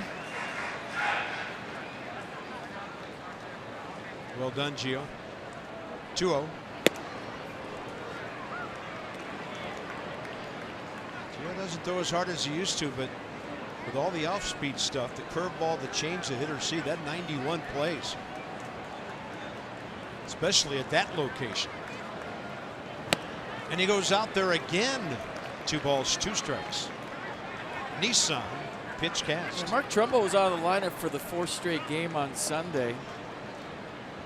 Aggravated his right knee sliding into second base after getting 4 hits against the White Sox recently. But he's been dinged up all year. Had a quad injury in spring training where he started the season on the DL. Now this knee thing, so he's finally back in the lineup here today. Now coming off a pretty big year. Had a rib cage strain. Had him on the DL last year. Still drove in 65 and hit 23, but he was unbelievable 2 years ago. Left side, big hop for Anthony Rendon. Right on target. First out, 5th inning.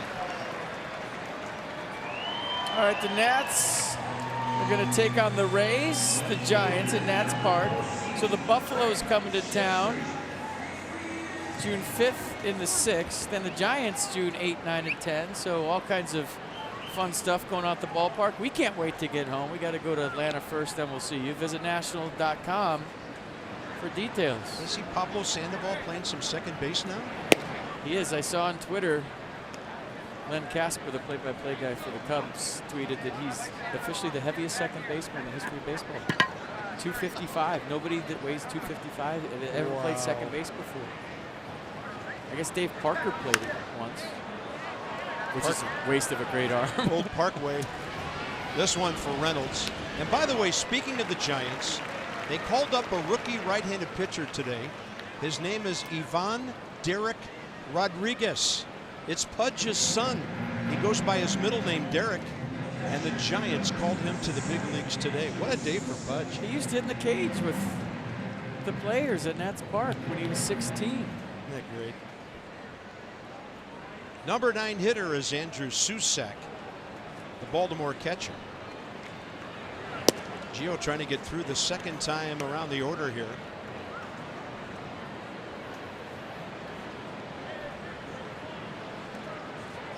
Hall of Fame 1 year, your son's in the big leagues the next year. 2-0. Yeah, they asked the stats service. Pablo is officially the heaviest second baseman every year at 255. Dave Parker and Cecil Fielder tied for second at 250. I guess they both played second at one time. How did those guys end up at second base even for an inning or two? Yeah, you're not taking out Cecil Fielder on a double play. I don't think so. Or Pablo Sandoval for that matter. Makes the neighborhood a little bigger, doesn't it? Yeah, I'm not buying Cecil Fielder at 250 either. Hey, I got a baseball Memorial Day. Awesome. Brought your picker to the game. Well done, guys. Did Dad have an O shirt and a Nats cap there? I think so. Gio pulls the string on another right-handed batter. Okay, Dad, we're good. We're okay. That's the kid who should have traded his dad for a bat. He's confused. You better explain that one for those who missed yesterday's game. This ball's going to back up Harper. Bryce jumps and he's got it. Might have caught it on the way down. Then he'll give a souvenir. No, not quite. To the fans in right field. Harper up against the wall. And the Nats' 3-0 lead is preserved. That would have bounced out of here.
Not running any walls. I'd rather stay on the field. Well, this is the first time I've seen Bryce go up against the wall in a long time. He knew where he was. He jumped up. I don't know if he robbed a home run or not. It was pretty close. Hard to tell from that angle. But then he showed the ball to the fans a lot like Joey Votto out there. And then he didn't give it to him. And then he does this as he's running in the dugout. And I think it went out of the ballpark. No, it went to the top of the third deck. Nice catch. Top 6. Shift on. Adams the hitter. Saw a Nats fan up there and threw it to him. Nice play. Longer in leather. Adams base hit, busted bat last time. So 1 for 2 is the DH. Matt Adams is 6 for his last 14. Reynolds and Soto, some good bats here in the 6th. Right after this big lefty.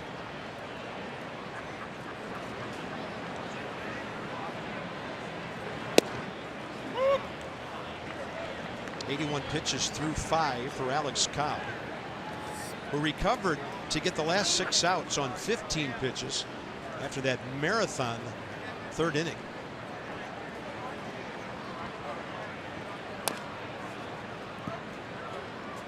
Nationals box score. Soto a base hit in the 2nd, and then with 2 outs in the 3rd, Turner single, Harper walk, Rendon homer to left, Adams single, Reynolds walk. So all the offense as far as scoring in those 8 batters 3rd inning.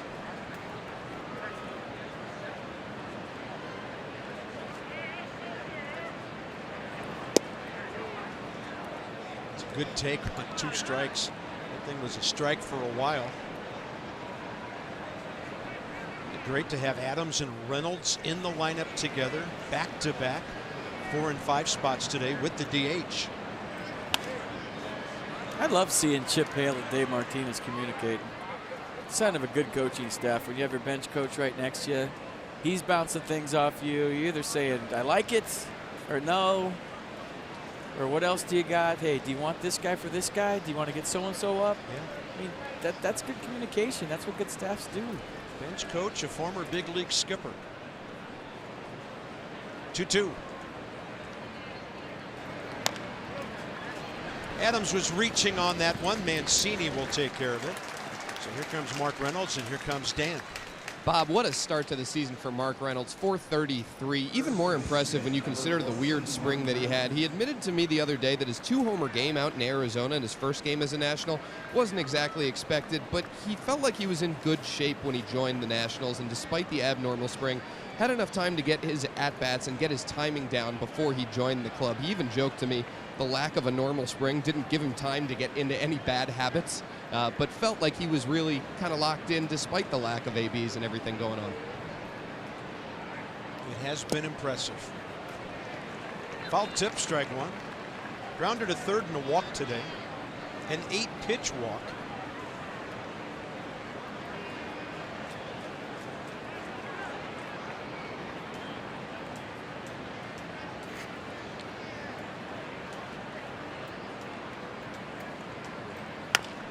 And a chopper to the left side. They had him shifted. Machado knew he had time. 2 outs. Potomac Nationals hosting the rival Frederick Keys. 3-game series starts on June 5th. Deuces Wild next Tuesday. Concession stand specials and team store. Winning Wednesday. And if the Peanuts win on Wednesday, you win. Cheers at the Fitz on Thursday. Pick up your phone, log on. You know how to find them. Perfect weather day for the ball game. 68 degrees. Clouds, you don't have to worry about really getting sunburned. Yeah, just gentle breezes blowing.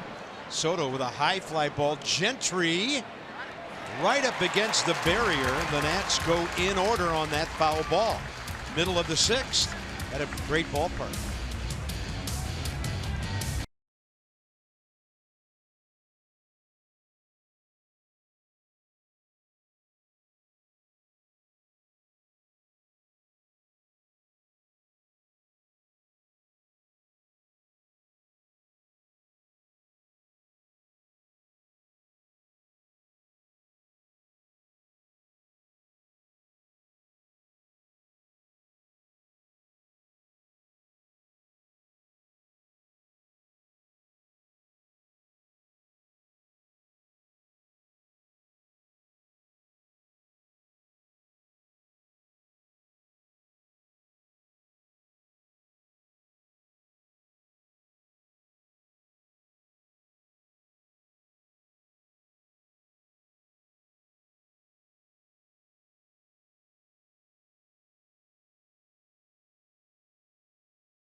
Members who died while in service to our country. All right, 3-0. As we go to the bottom of the 6th, it's time for some Geico highlights. We see some ground balls from Gio. He's got a bunch of them today. Here's the first double play, a little 6-4-3 action. He's done a nice job of keeping the hitters off balance and getting the twin killing. There's 4-6-3 the other way around. 9 ground ball outs for Gio Gonzalez. 15 minutes could save you 15% or more on car insurance. Visit geico.com to see how much you could save. Top of the order for the Orioles, bottom 6.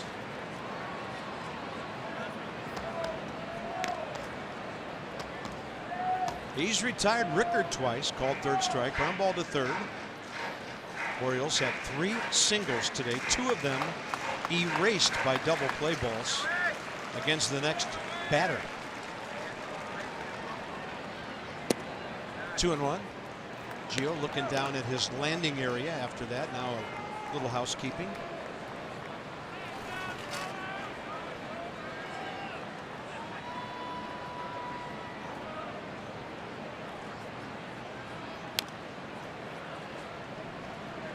He has really kept the ball down well today. Machado base hit in the first. Valencia lead off second, erased. Scope lead off fourth, erased. 2 walks, Trumbo and Gentry back in the second. Gio got out of it with a strikeout of Andrew Susak, their catcher. This one elevated, shallow center. Here comes Taylor. Belt high on the catch. One thing that has not wavered 1 percentage point, Michael's defense this year. There's old saying in baseball, if I ain't hitting, you ain't hitting. And the good defenders take hits away. And they want everybody to be as miserable as they are when they're going through a tough time. But Michael Lay's coming out of it. He has looked really good the last 4 or 5 games. Adam Jones, foul out to left. Line drive to Taylor back in the 3rd inning for the 2nd out.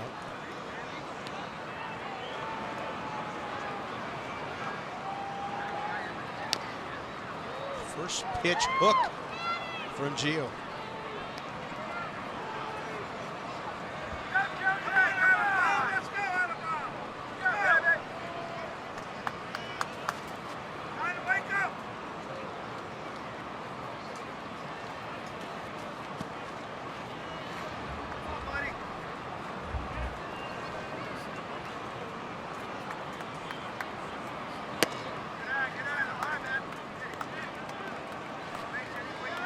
Big out right now with the guy on deck with 15 homers in a 3-0 game.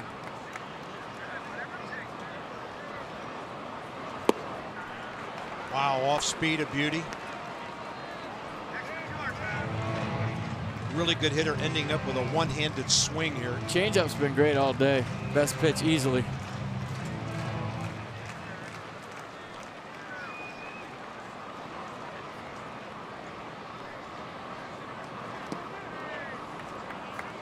Boom just went human backstop there. 2-2. Still 2-0. Mets at Atlanta. 5th inning, first game of a day-night doubleheader.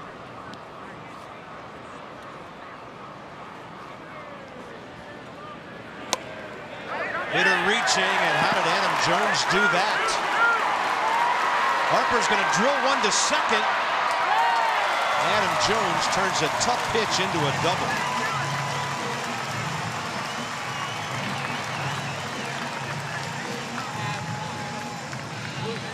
A 13th double of the season for Adam Jones. Watch him just extend here. Change up full, but just gets enough of the label on it to shoot it down the right. What a nice piece of hitting by Adam Jones. Bryce hustled real hard over here and made it close at second base, and Jones knows Harper's got a cannon, and he was hustling too. So 1-out double for the O's, and here comes danger at the plate. First time Manny Machado bats with a man on today. Runners in scoring position. 439, the 2nd highest in baseball to Matt Kemp of Atlanta.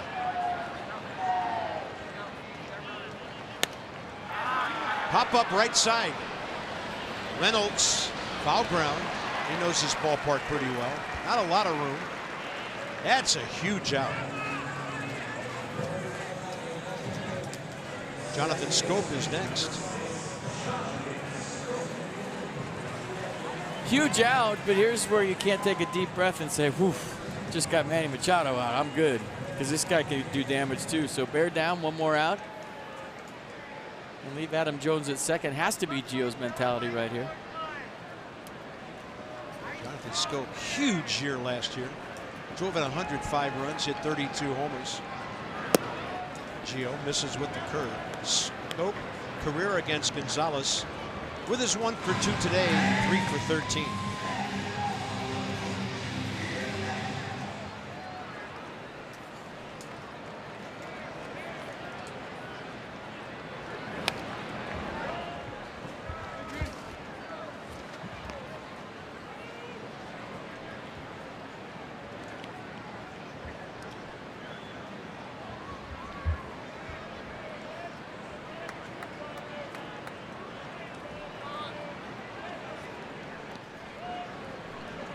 Russell alongside Buck Showalter.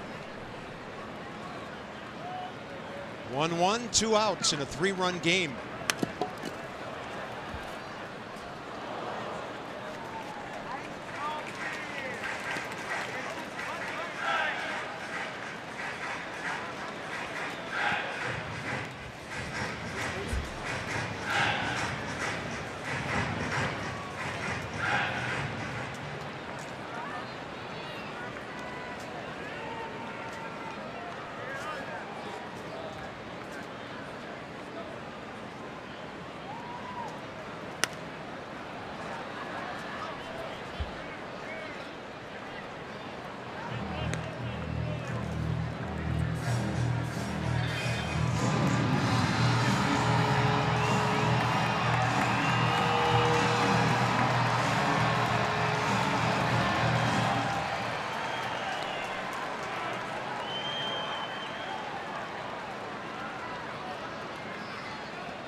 1-2 pitch.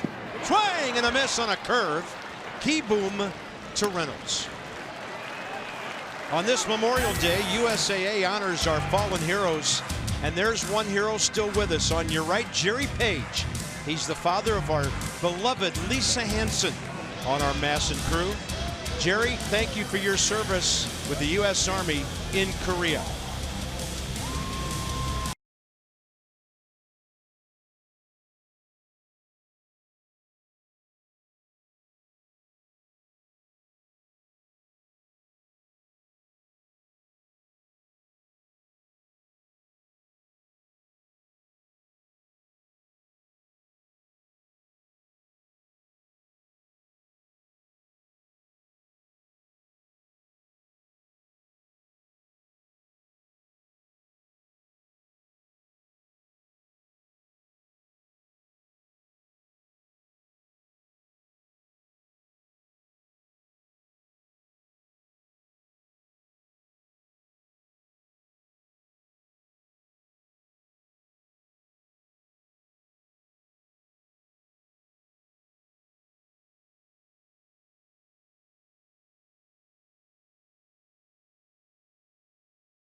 With hashtag hats off for heroes. For each post, T-Mobile will donate $1 to support veterans.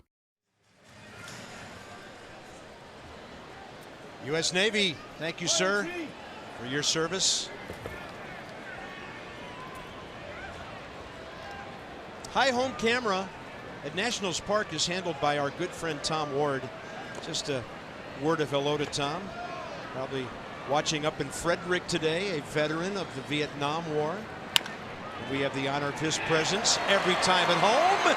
And how about the presence of Michael A. Taylor chugging into second to lead off the seventh.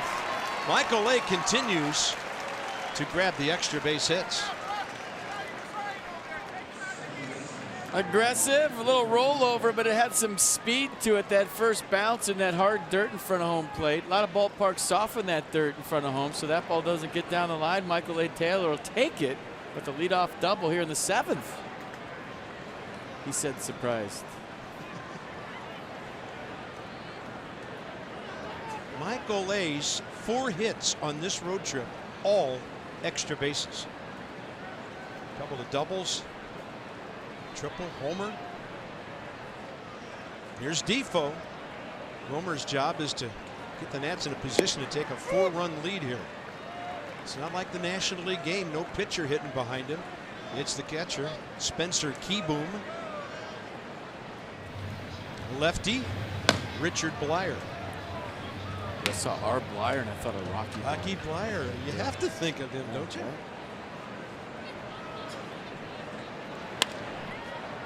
This one to left. No chance for the runner to advance. On the catch by Gentry. Keyboom next. All right, that's the original foul pole from Memorial Stadium from 1954, in case you're wondering. But Friday, June 8th is Ryan Zimmerman's bobblehead night. It's presented by Delta Airlines. First 25,000 fans, you pick up the third of 5 bobbleheads for the Nats this year. Giants in town, 7:05. Visit nationals.com. That's pretty cool. Both of them, foul pole and Zim. Memorial Stadium up on old 33rd Street up there. Home of the Colts as well. This place opened in '92. Spencer Keyboom with a chance for his first big league RBI. Camden Yards originally had a capacity of over 48,000. They've added some suites and done some other reconfiguring out here. Right now the capacity, still a big ballpark, 45,971.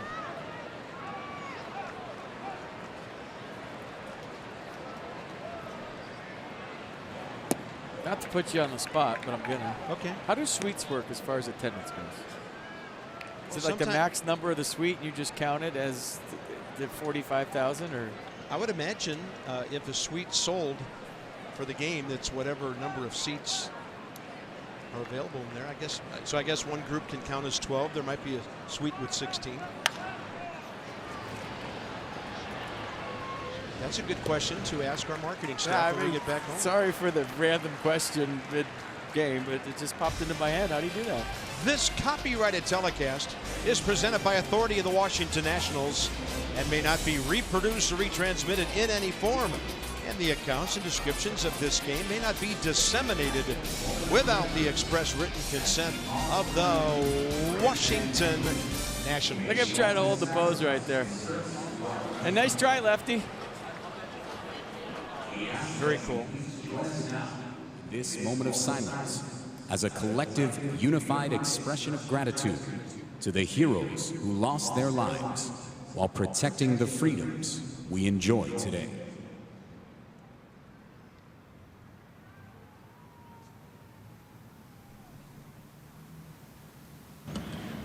Thank you.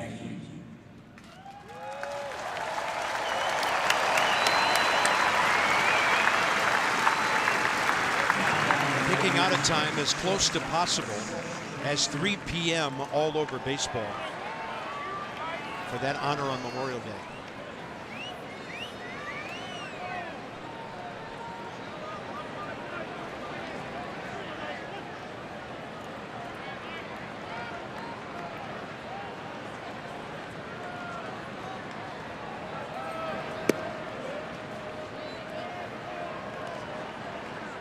Push a bunt right here, it'd be a 3-alarm fire. Look at the right side, they're back. That's all he has to do is push it to first and it's a run. All he has to do, it's not that easy. But he's been swinging it. I mean, he hit a bunch of lasers in Miami. He hit a laser here today. Last time up, a bullet right to Adam Jones. So he's feeling it at the plate.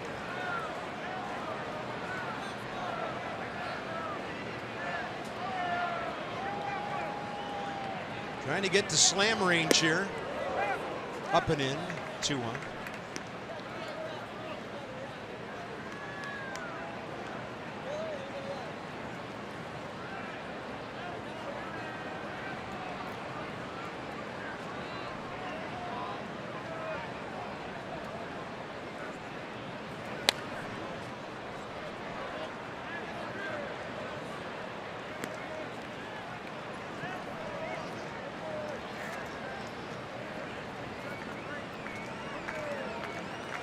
Dre's driven in 23. The hitting streak extended to 9 games today, so he's 12 for his last 40.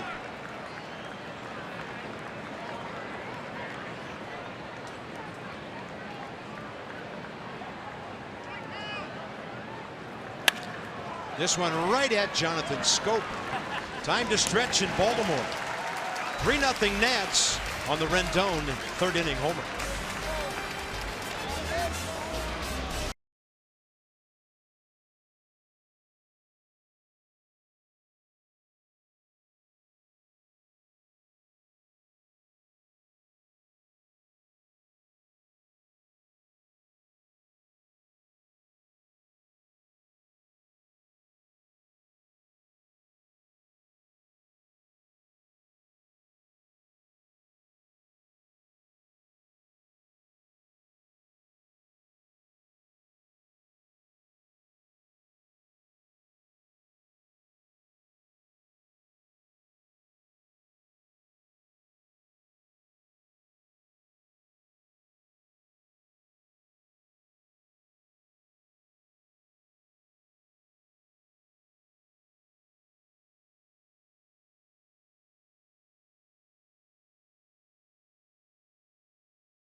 play on this day. Thank you for your service.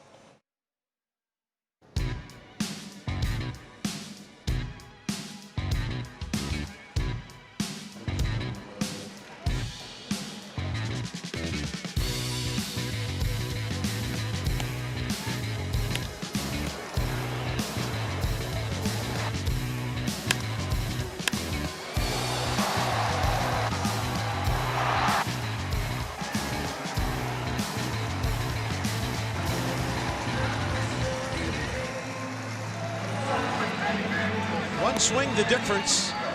And who would have thought both starters would be around in the 7th? We thought Alex Cobb might be long gone by now, but he has pitched through 7. Gio's trying to do the same thing as he continues to shut down opposing offenses.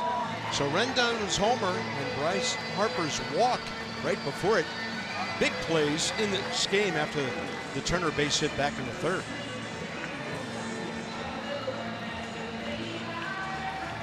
Place filled up nice today. Good crowd. Valencia, Mancini, Trumbo for the Orioles, bottom 7. Danny Valencia, base hit to left, double play ball to second.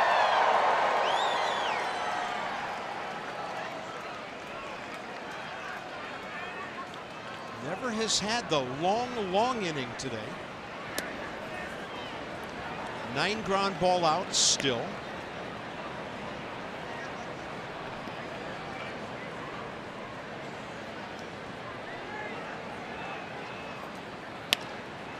Left side, and nobody could cut it off. Danny Valencia 2 for 3. Put some sizzle in your summer with the Nationals Summer Sizzler 3-pack. Get 3 Summer Nats games and a free Nats branded grill. That looks cool. Starting just $39 per pack. Visit nationals.com for all the details. It's your Nationals baseball hibachi.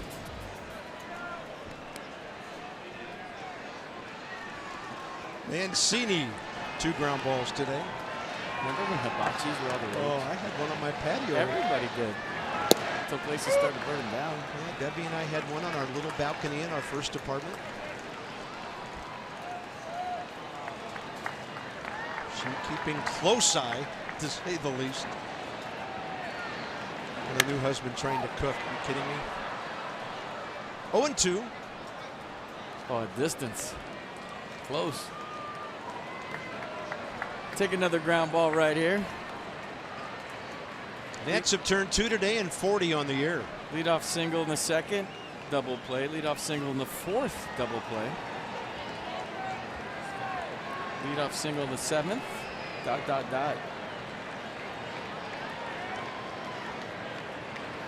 And the curveball had the feet of the hitter moving around a bit.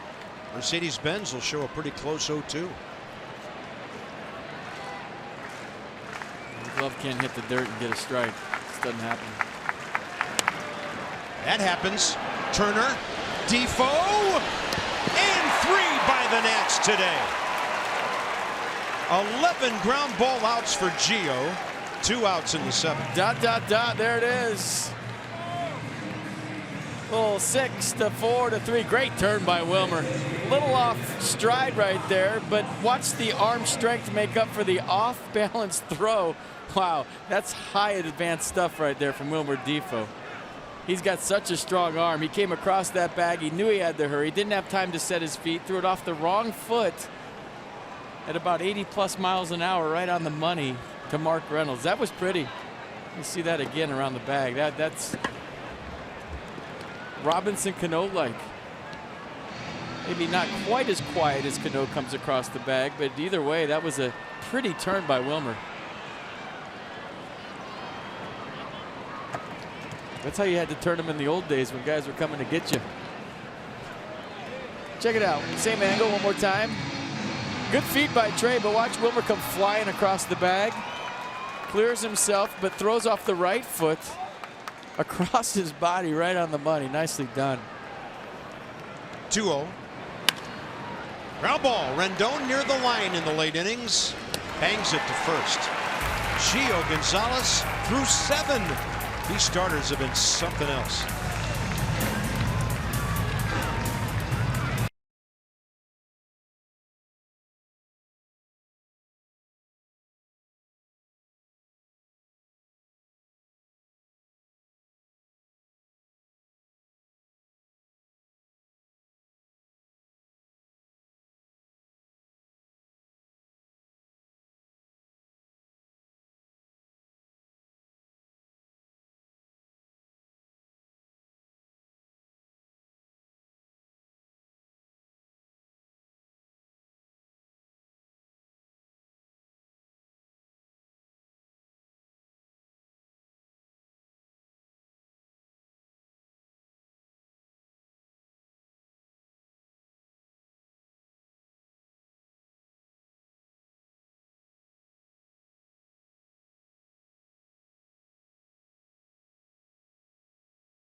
families for over 80 years. Federally insured by NCUA. And by DynCorp International. We serve today for a better tomorrow. We aired this afternoon's game on Masson in celebration of Memorial Day as we remember the lives lost to protecting the freedoms we enjoy. We want to thank all United States military personnel for their service and sacrifice for our country.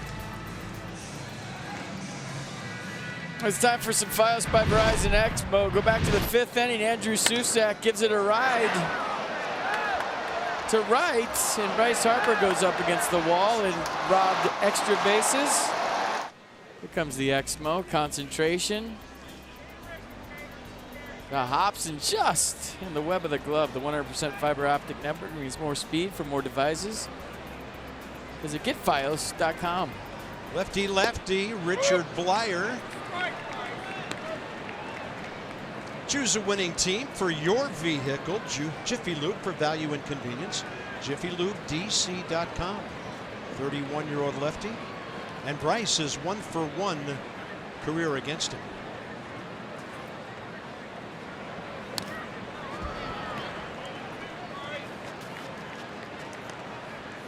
Alex Cobb did a good job of battling to stay around, and he got through 7 innings on 101 pitches after he threw 66 through 3. And Gio is at 95 pitches. Both starters solid days, but our guy better. 0-2 to Bryce.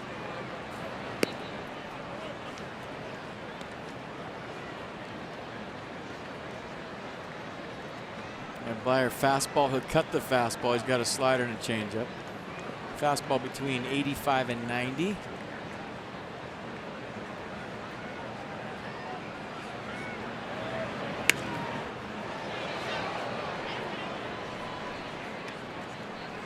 Every time the Nats walk, and it's happened 3 times today, Bryce twice.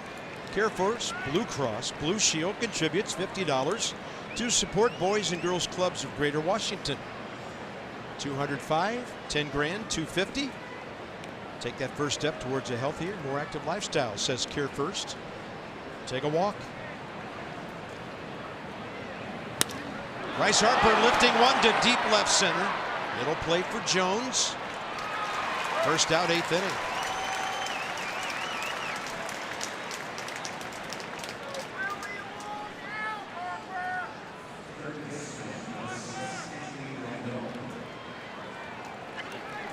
Anthony Rendon.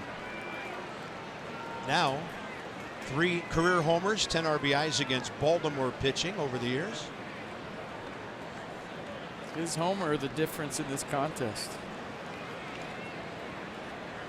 Set up by a Turner 2-out single, a Harper 2-out walk.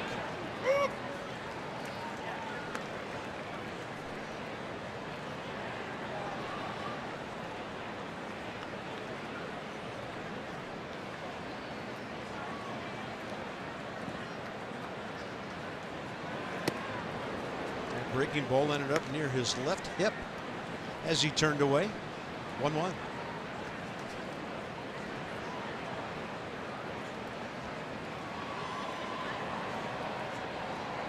Rendon faces Blyer for the first time.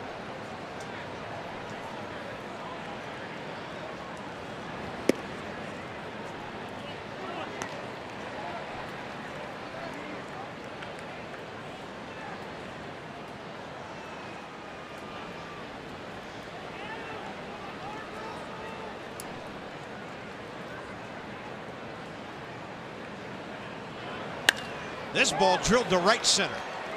Distance, depth, it's going to one-hop the wall. So Anthony Rendon, just like yesterday, 6 total bases with a homer and a double. I mean, this swing just as pretty as the home run. Going the other way, feeling like I'm not going to get anything to pull after hitting a 3-run shot to left. Using the whole field, pretty swing, 1-out double for Tony Two Bags. 103 miles an hour.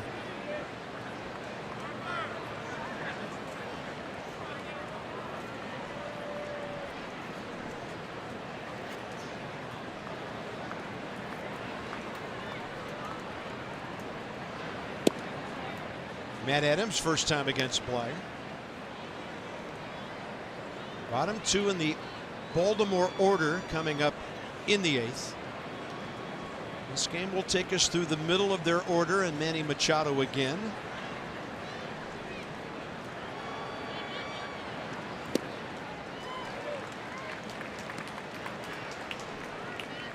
Nissan pitch cast.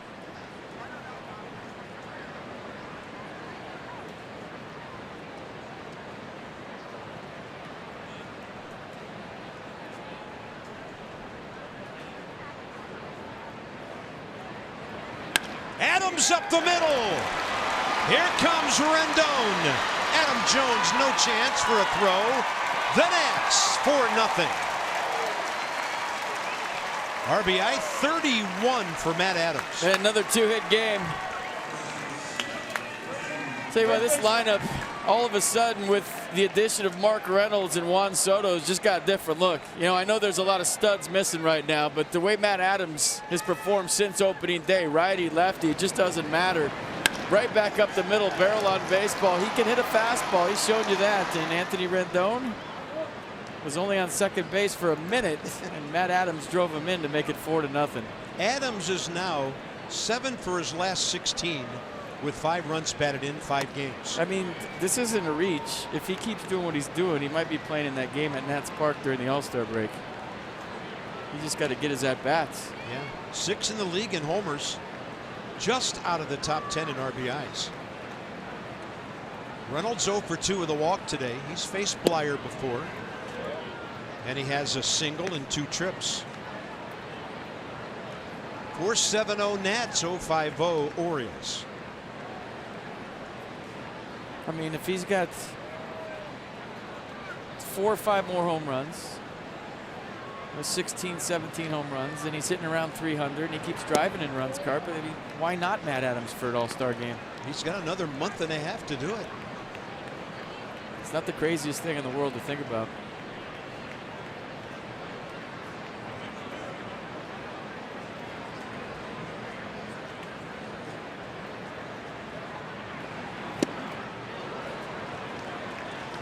There's a DH now, right? Pitchers don't hit in the All-Star game anymore, do they? No, I don't think so. And even if they were supposed to, they wouldn't. You'd always have a pinch hitter to bring in there. But yeah, that's a good thought. It's early, but still.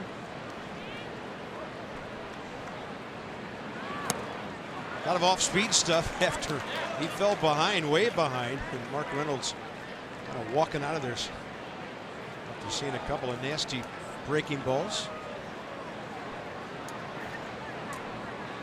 Huge gap in left center for the right-handed batter.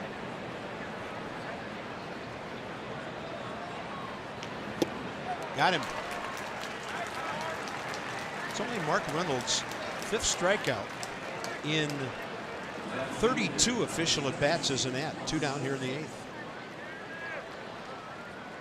Juan Soto, 1 for 3 with an opposite field base hit.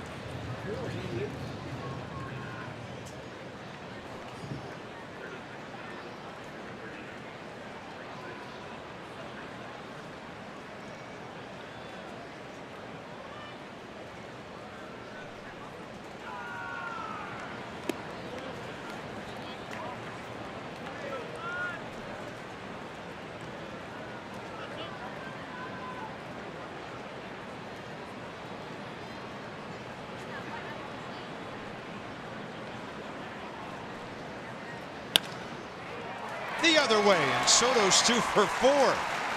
He's hit 3 balls to left field today. And Juan Soto now is 8 for 24. 8 for 25, hitting .320 as a big leaguer. Left on left, letting it get deep, going the other way. Hitters can hit, doesn't matter what level it is. You're hitting A ball, you're hitting double A, hitting the big leagues. I think too much is made about, oh, that swing won't play in the big leagues. If you can hit, you can hit. And where does Juan Soto play when everybody comes back? Talk amongst yourselves for a minute. The answer is somewhere. There's a base hit by Taylor. Adams around third. The throw is late. To third goes Soto.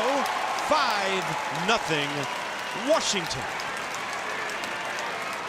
Good read by Juan Soto on the back end of that.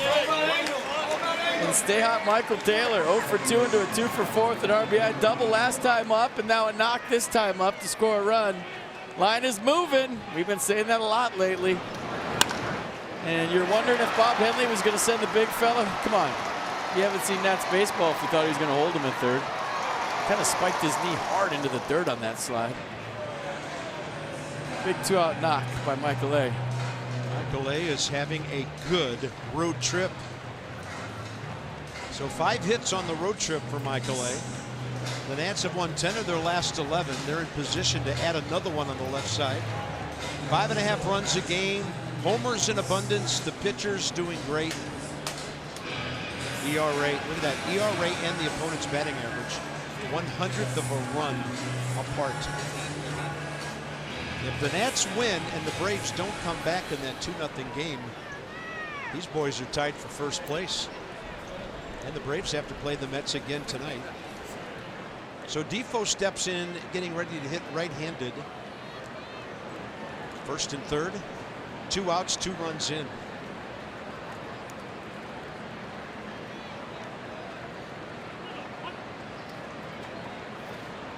That's 2-0 6th inning down at SunTrust Park. Outside to Defoe. Man, I wonder why it hadn't been updated. It's a rain delay, but they're in the 6th inning and the Mets have the lead.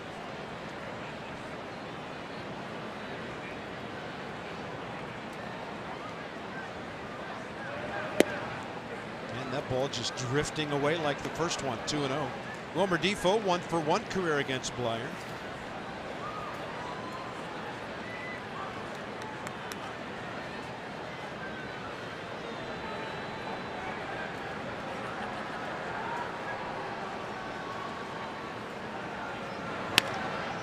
Wilmer all over a 2-0 pitch, way out ahead. Getting the rips, aren't they? Oh, it's stuck in the padding.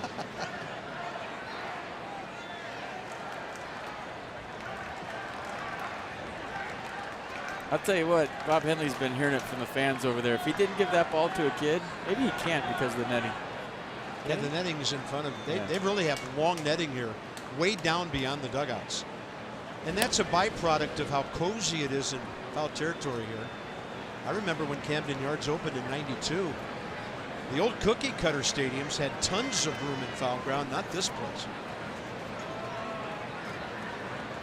So they extended the netting for the safety of the fans. 2-1, 2 out. Defoe, left side, speared by Valencia. And the Nats have added another as he couldn't do anything with it. 3-run inning, 6-0. A nice stop. He couldn't finish the play, so Wilmer Defoe with an infield single and an RBI. Once he trying to get up, but he couldn't get the grip, and he just kind of crumbles at the end. That's a rocky 2/3 of an inning for Blyer. The Nats, 3 runs on 5 hits. Choose a winning team for your vehicle. Jiffy Lube for value and convenience. JiffyLubeDC.com. Now the O's deeper into their bullpen.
Well said, Skipper.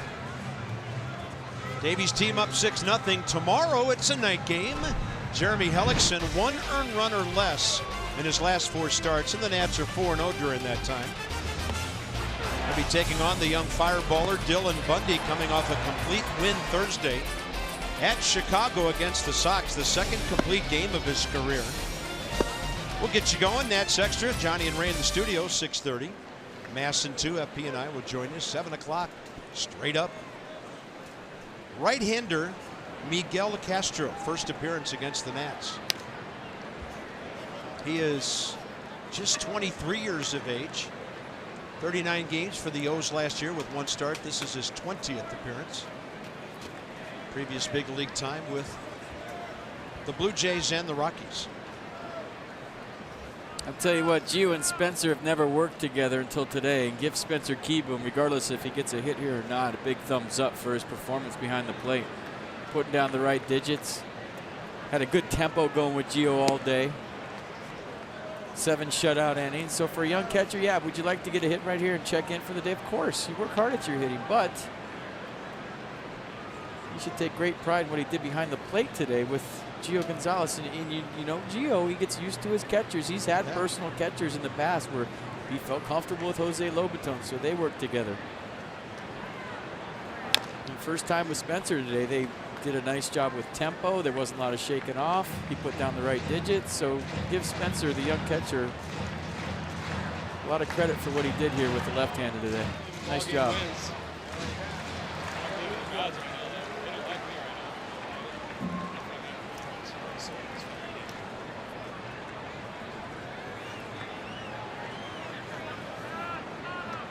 One and 2 to the Nats catcher. And the breaking ball gets him. Big inning for the Nationals. 3 runs to make it 6-0.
In the second, 6-4-3. 4th inning, Scope aboard. Valencia ground ball for 6-3. 7th inning, Valencia aboard. Mancini again, 6-4-3. Holding true to the ground ball outs. Gio Gonzalez today. Gio has a dozen as he goes to work for the 8th inning. Gentry, Susak, Rickard. Coming off a 9-pitch 7th inning. There's Sean Kelly. Yeah, Gio had only had 3 double plays all season until today. 1-1. Gentry a walk and a pop up to Reynolds.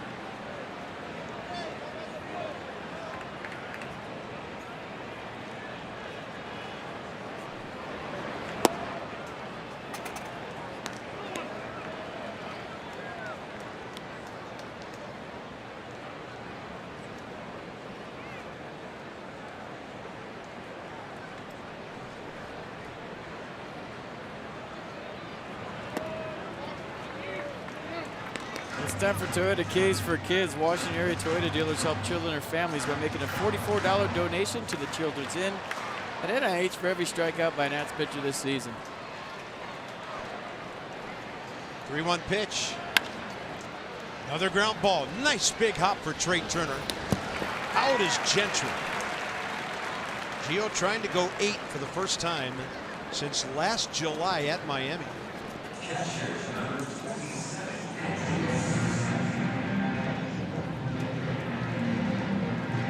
And now the number 9 hitter, Andrew Susak.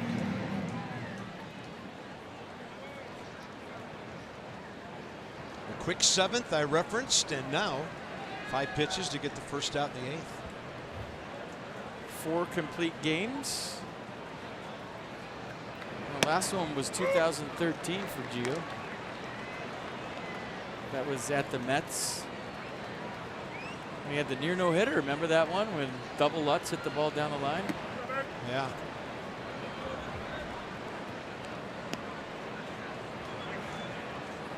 Triple Salchow walk right in front of him.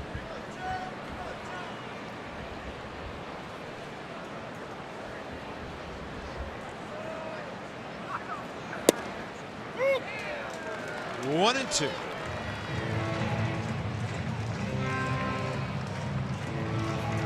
Nice job of keeping the ball down today. I mean, whatever you say, the changeup's been his best pitch. Spencer giving him nice low targets all day, and even that pitch below the zone, bottom of the zone, below the zone, bottom of the zone. I mean, he really hasn't gone north with the fastball up in the letters. It's all been down, everything.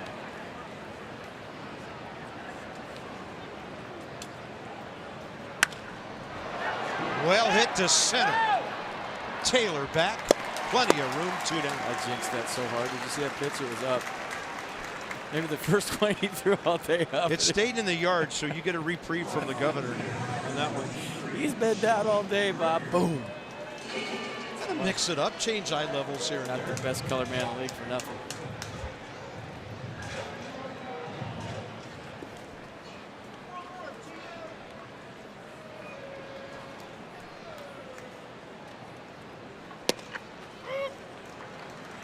Joey Rickard 0 for 3, strikeout, grounder to third, fly ball to center.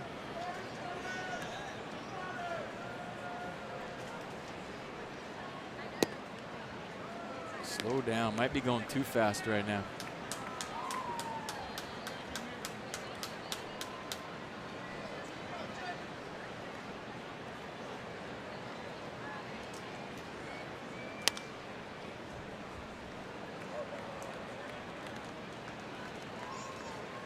Coming into this game, the Nats overall staff ERA 3.36. Arizona leading the league 3.33. The Nats starters 2.94 starting today, best in the league. So these guys just keep on pumping strikes, getting outs, and pitching deep into games.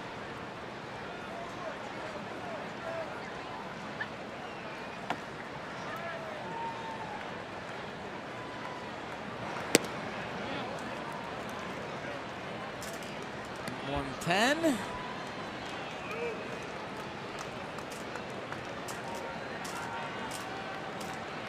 I don't think he's going to go out for the 9th. Still got to get through this inning first.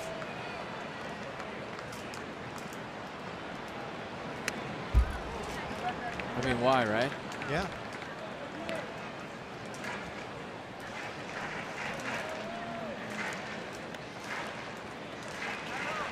What if you start giving big-time bonuses and contracts for complete games? Do you think that would change the way? Maybe. 114 against the just mentioned D-backs back on April 29th. Gio's high for the year. He's gone 111 his last 2 times out against the Yankees and the Padres, and 110 before that at San Diego.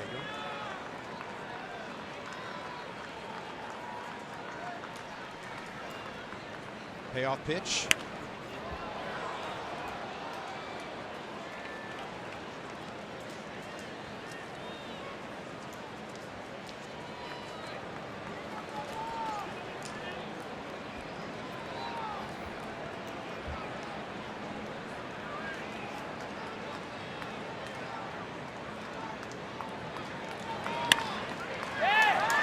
good at bat there by Joey Rickard to get it to Adam Jones. He took the off speed calmly to left. Orioles have their 6th base hit, 5 singles. There are a bunch of Nats fans here, and they're about to make some noise when Gio walks toward the third base dugout. They're already standing. Look at this. There's a lot of red here today, folks. A lot of red. As many double plays as strikeouts today. A hug from his battery mate. Gio and Keyboom look like neighbors playing catch on a holiday afternoon.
Six hits, couple of walks, 3 strikeouts, 114 pitches, 67 strikes. Achieving more, brought to you by AT&T. A wonderful line for Gio. The walks came back-to-back in the second, got a strikeout, and half of the Orioles' hits today he gave up were followed by double play balls. So now it's Sean Kelly, 34-year-old right-hander. Adam Jones, 4 for 13 career against him. And you'd love to see Manny Machado lead off the bottom of the ninth just to keep it far apart. I think Kevin Long just declared Gio the winner, like a fight. Did you see that? He raised his arm up.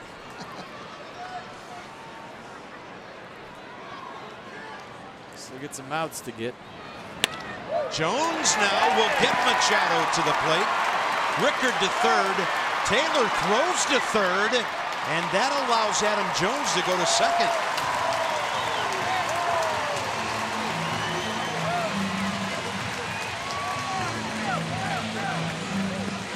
Now Machado could make it a 6-2 game with a single.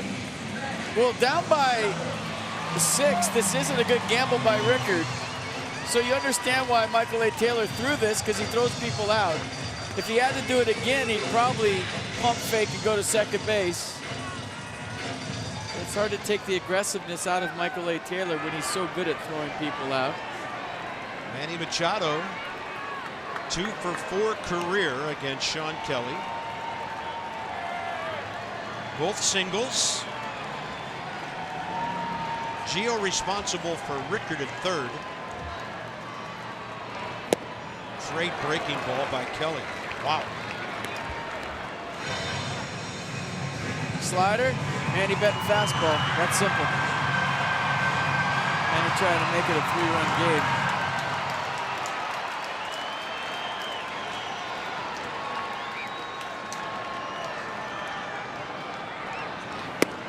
And the fastball moves him back. That's a good pitch if he goes slider other side off it.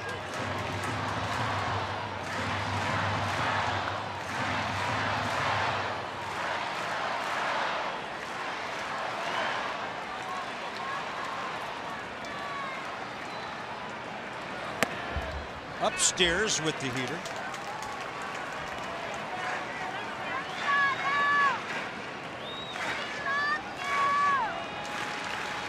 Double barrels in the Nats bullpen all of a sudden.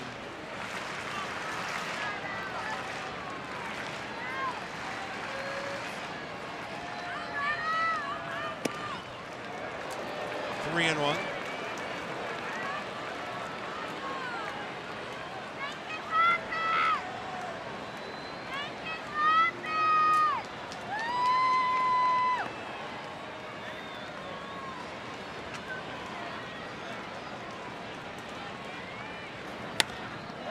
Machado pops it up. Trey Turner. And through 8, the Nats have the Orioles shut out. 6-0. Gio loves it. He's in line for his 6th win.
For our 4th drive of the game, we are going to go all the way back to the 3rd inning.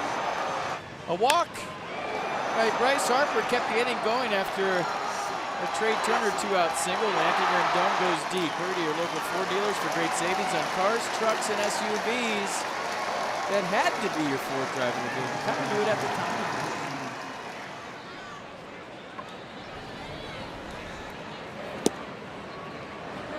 Top of the order, top of the 9th.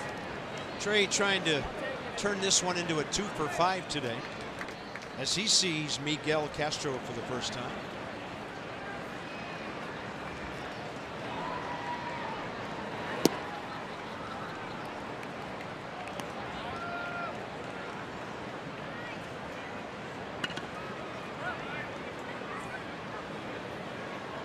Looks like they've resumed in Atlanta. 2-0 Mets in the 7th.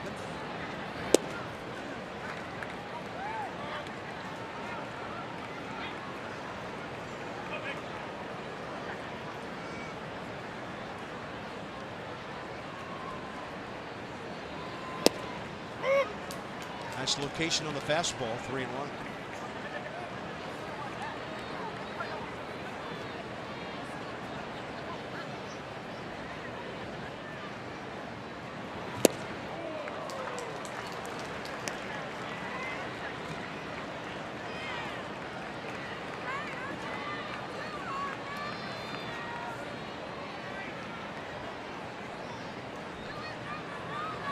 And he walked it. Turner's 29th walk of the year. The Nats have only won 11 of 32 games here at Camden Yards over the years, so this would be sweet to grab the first game. O's won 3 out of 4 last year, 2 in each ballpark. So trying to bite into that 26 and 38. Be interesting to see if Trey Turner steals here or not. Up by 6. Rice 0 for 2, pair of walks. Shift on. Small ballpark.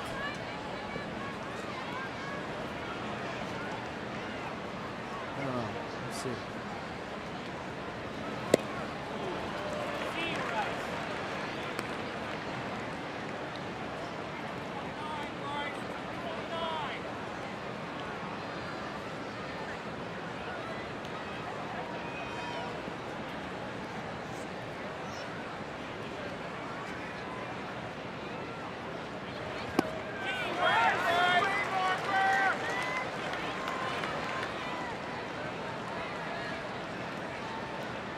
Guys would love to have a knock to show for the day.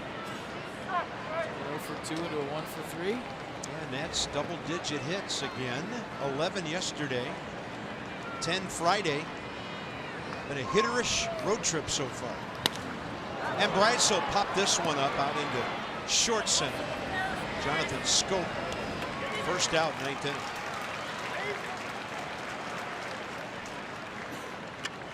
Anthony Rendon's big day continues. Left field homer, right center double.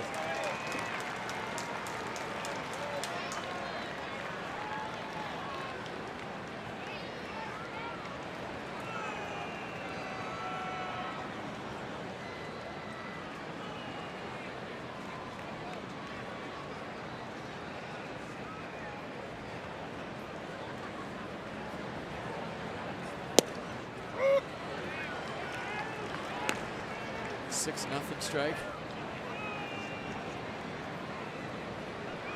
Not the first one of the inning either.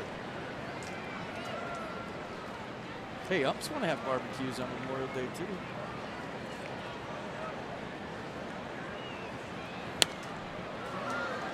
Umpires are people too, Bob. They are wonderful people.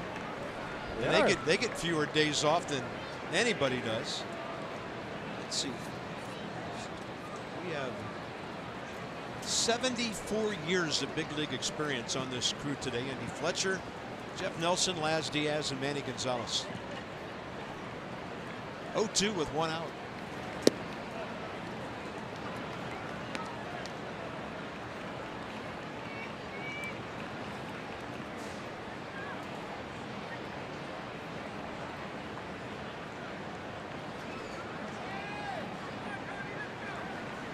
Adams on deck here in the 9th. Turner staying close to the bag, and Rendon is called out. Second K by Castro, 2 down. What do you got?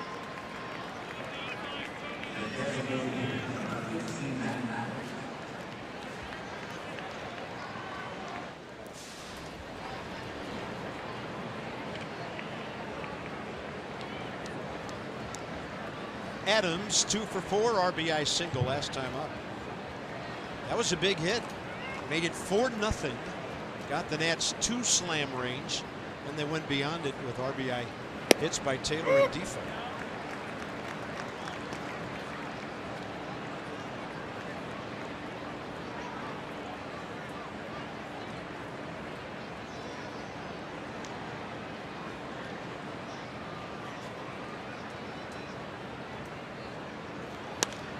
Off the end of Nats bat as he pops it up to Scope. 3 outs to get to give the Nats a great Memorial Day and a 4-0 road trip. Sean Kelly back to the hill.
Visit VWDealer.com for the Volkswagen dealer near you.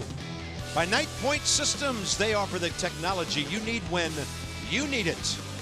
By LG OLED TV with AI ThinQ. And by USAA. Join USAA in honoring today our fallen heroes. That's the other side of the warehouse, which you hardly ever get to see. And here we go, bottom 9, Jonathan Scope and Sean Kelly.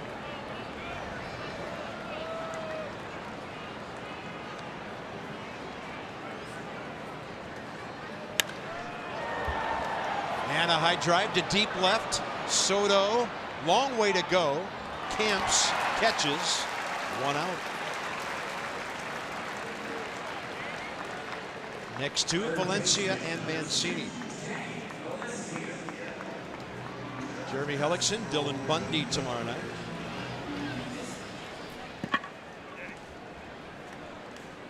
Night game Wednesday, then in the wee hours on to Atlanta. Danny Valencia, 1 for 4 career against Sean Kelly.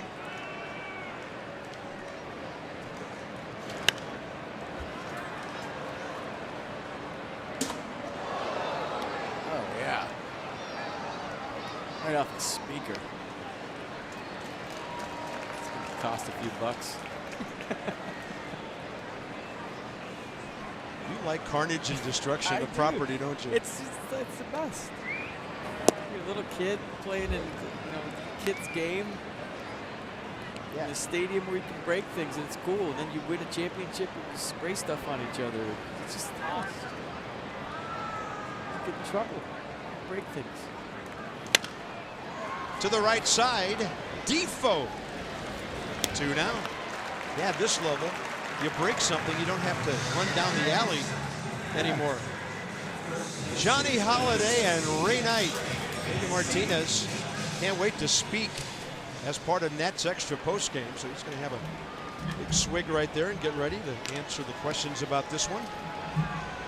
1 out to get, and it's Trey Mancini, who's 0 for 3.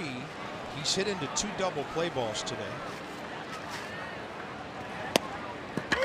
And the Nats, this is unbelievable, trying to make it 8 in a row on the road and 11 of their last 12.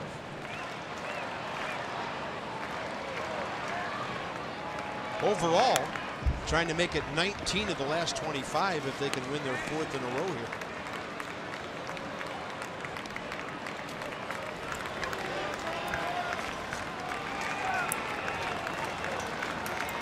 Anthony Rendon's homer changed the afternoon, and the Nats seized it from there. Reaching for a breaking ball, and it's caught by Defoe. What's he doing out there? Game's over. Nice play. I'll tell you what, the O's are having a tough season, but they've handed it to the Nats over the years in this series, so this is a nice win. Usually the records don't matter in this series, but Gio Gonzalez was better than outstanding here today against the Orioles. The Nats post the shutout, 6-0 here at Oriole Park at Camden Yards. Gio outstanding through 7 2/3, 2 hours and 44 minutes of baseball. And how much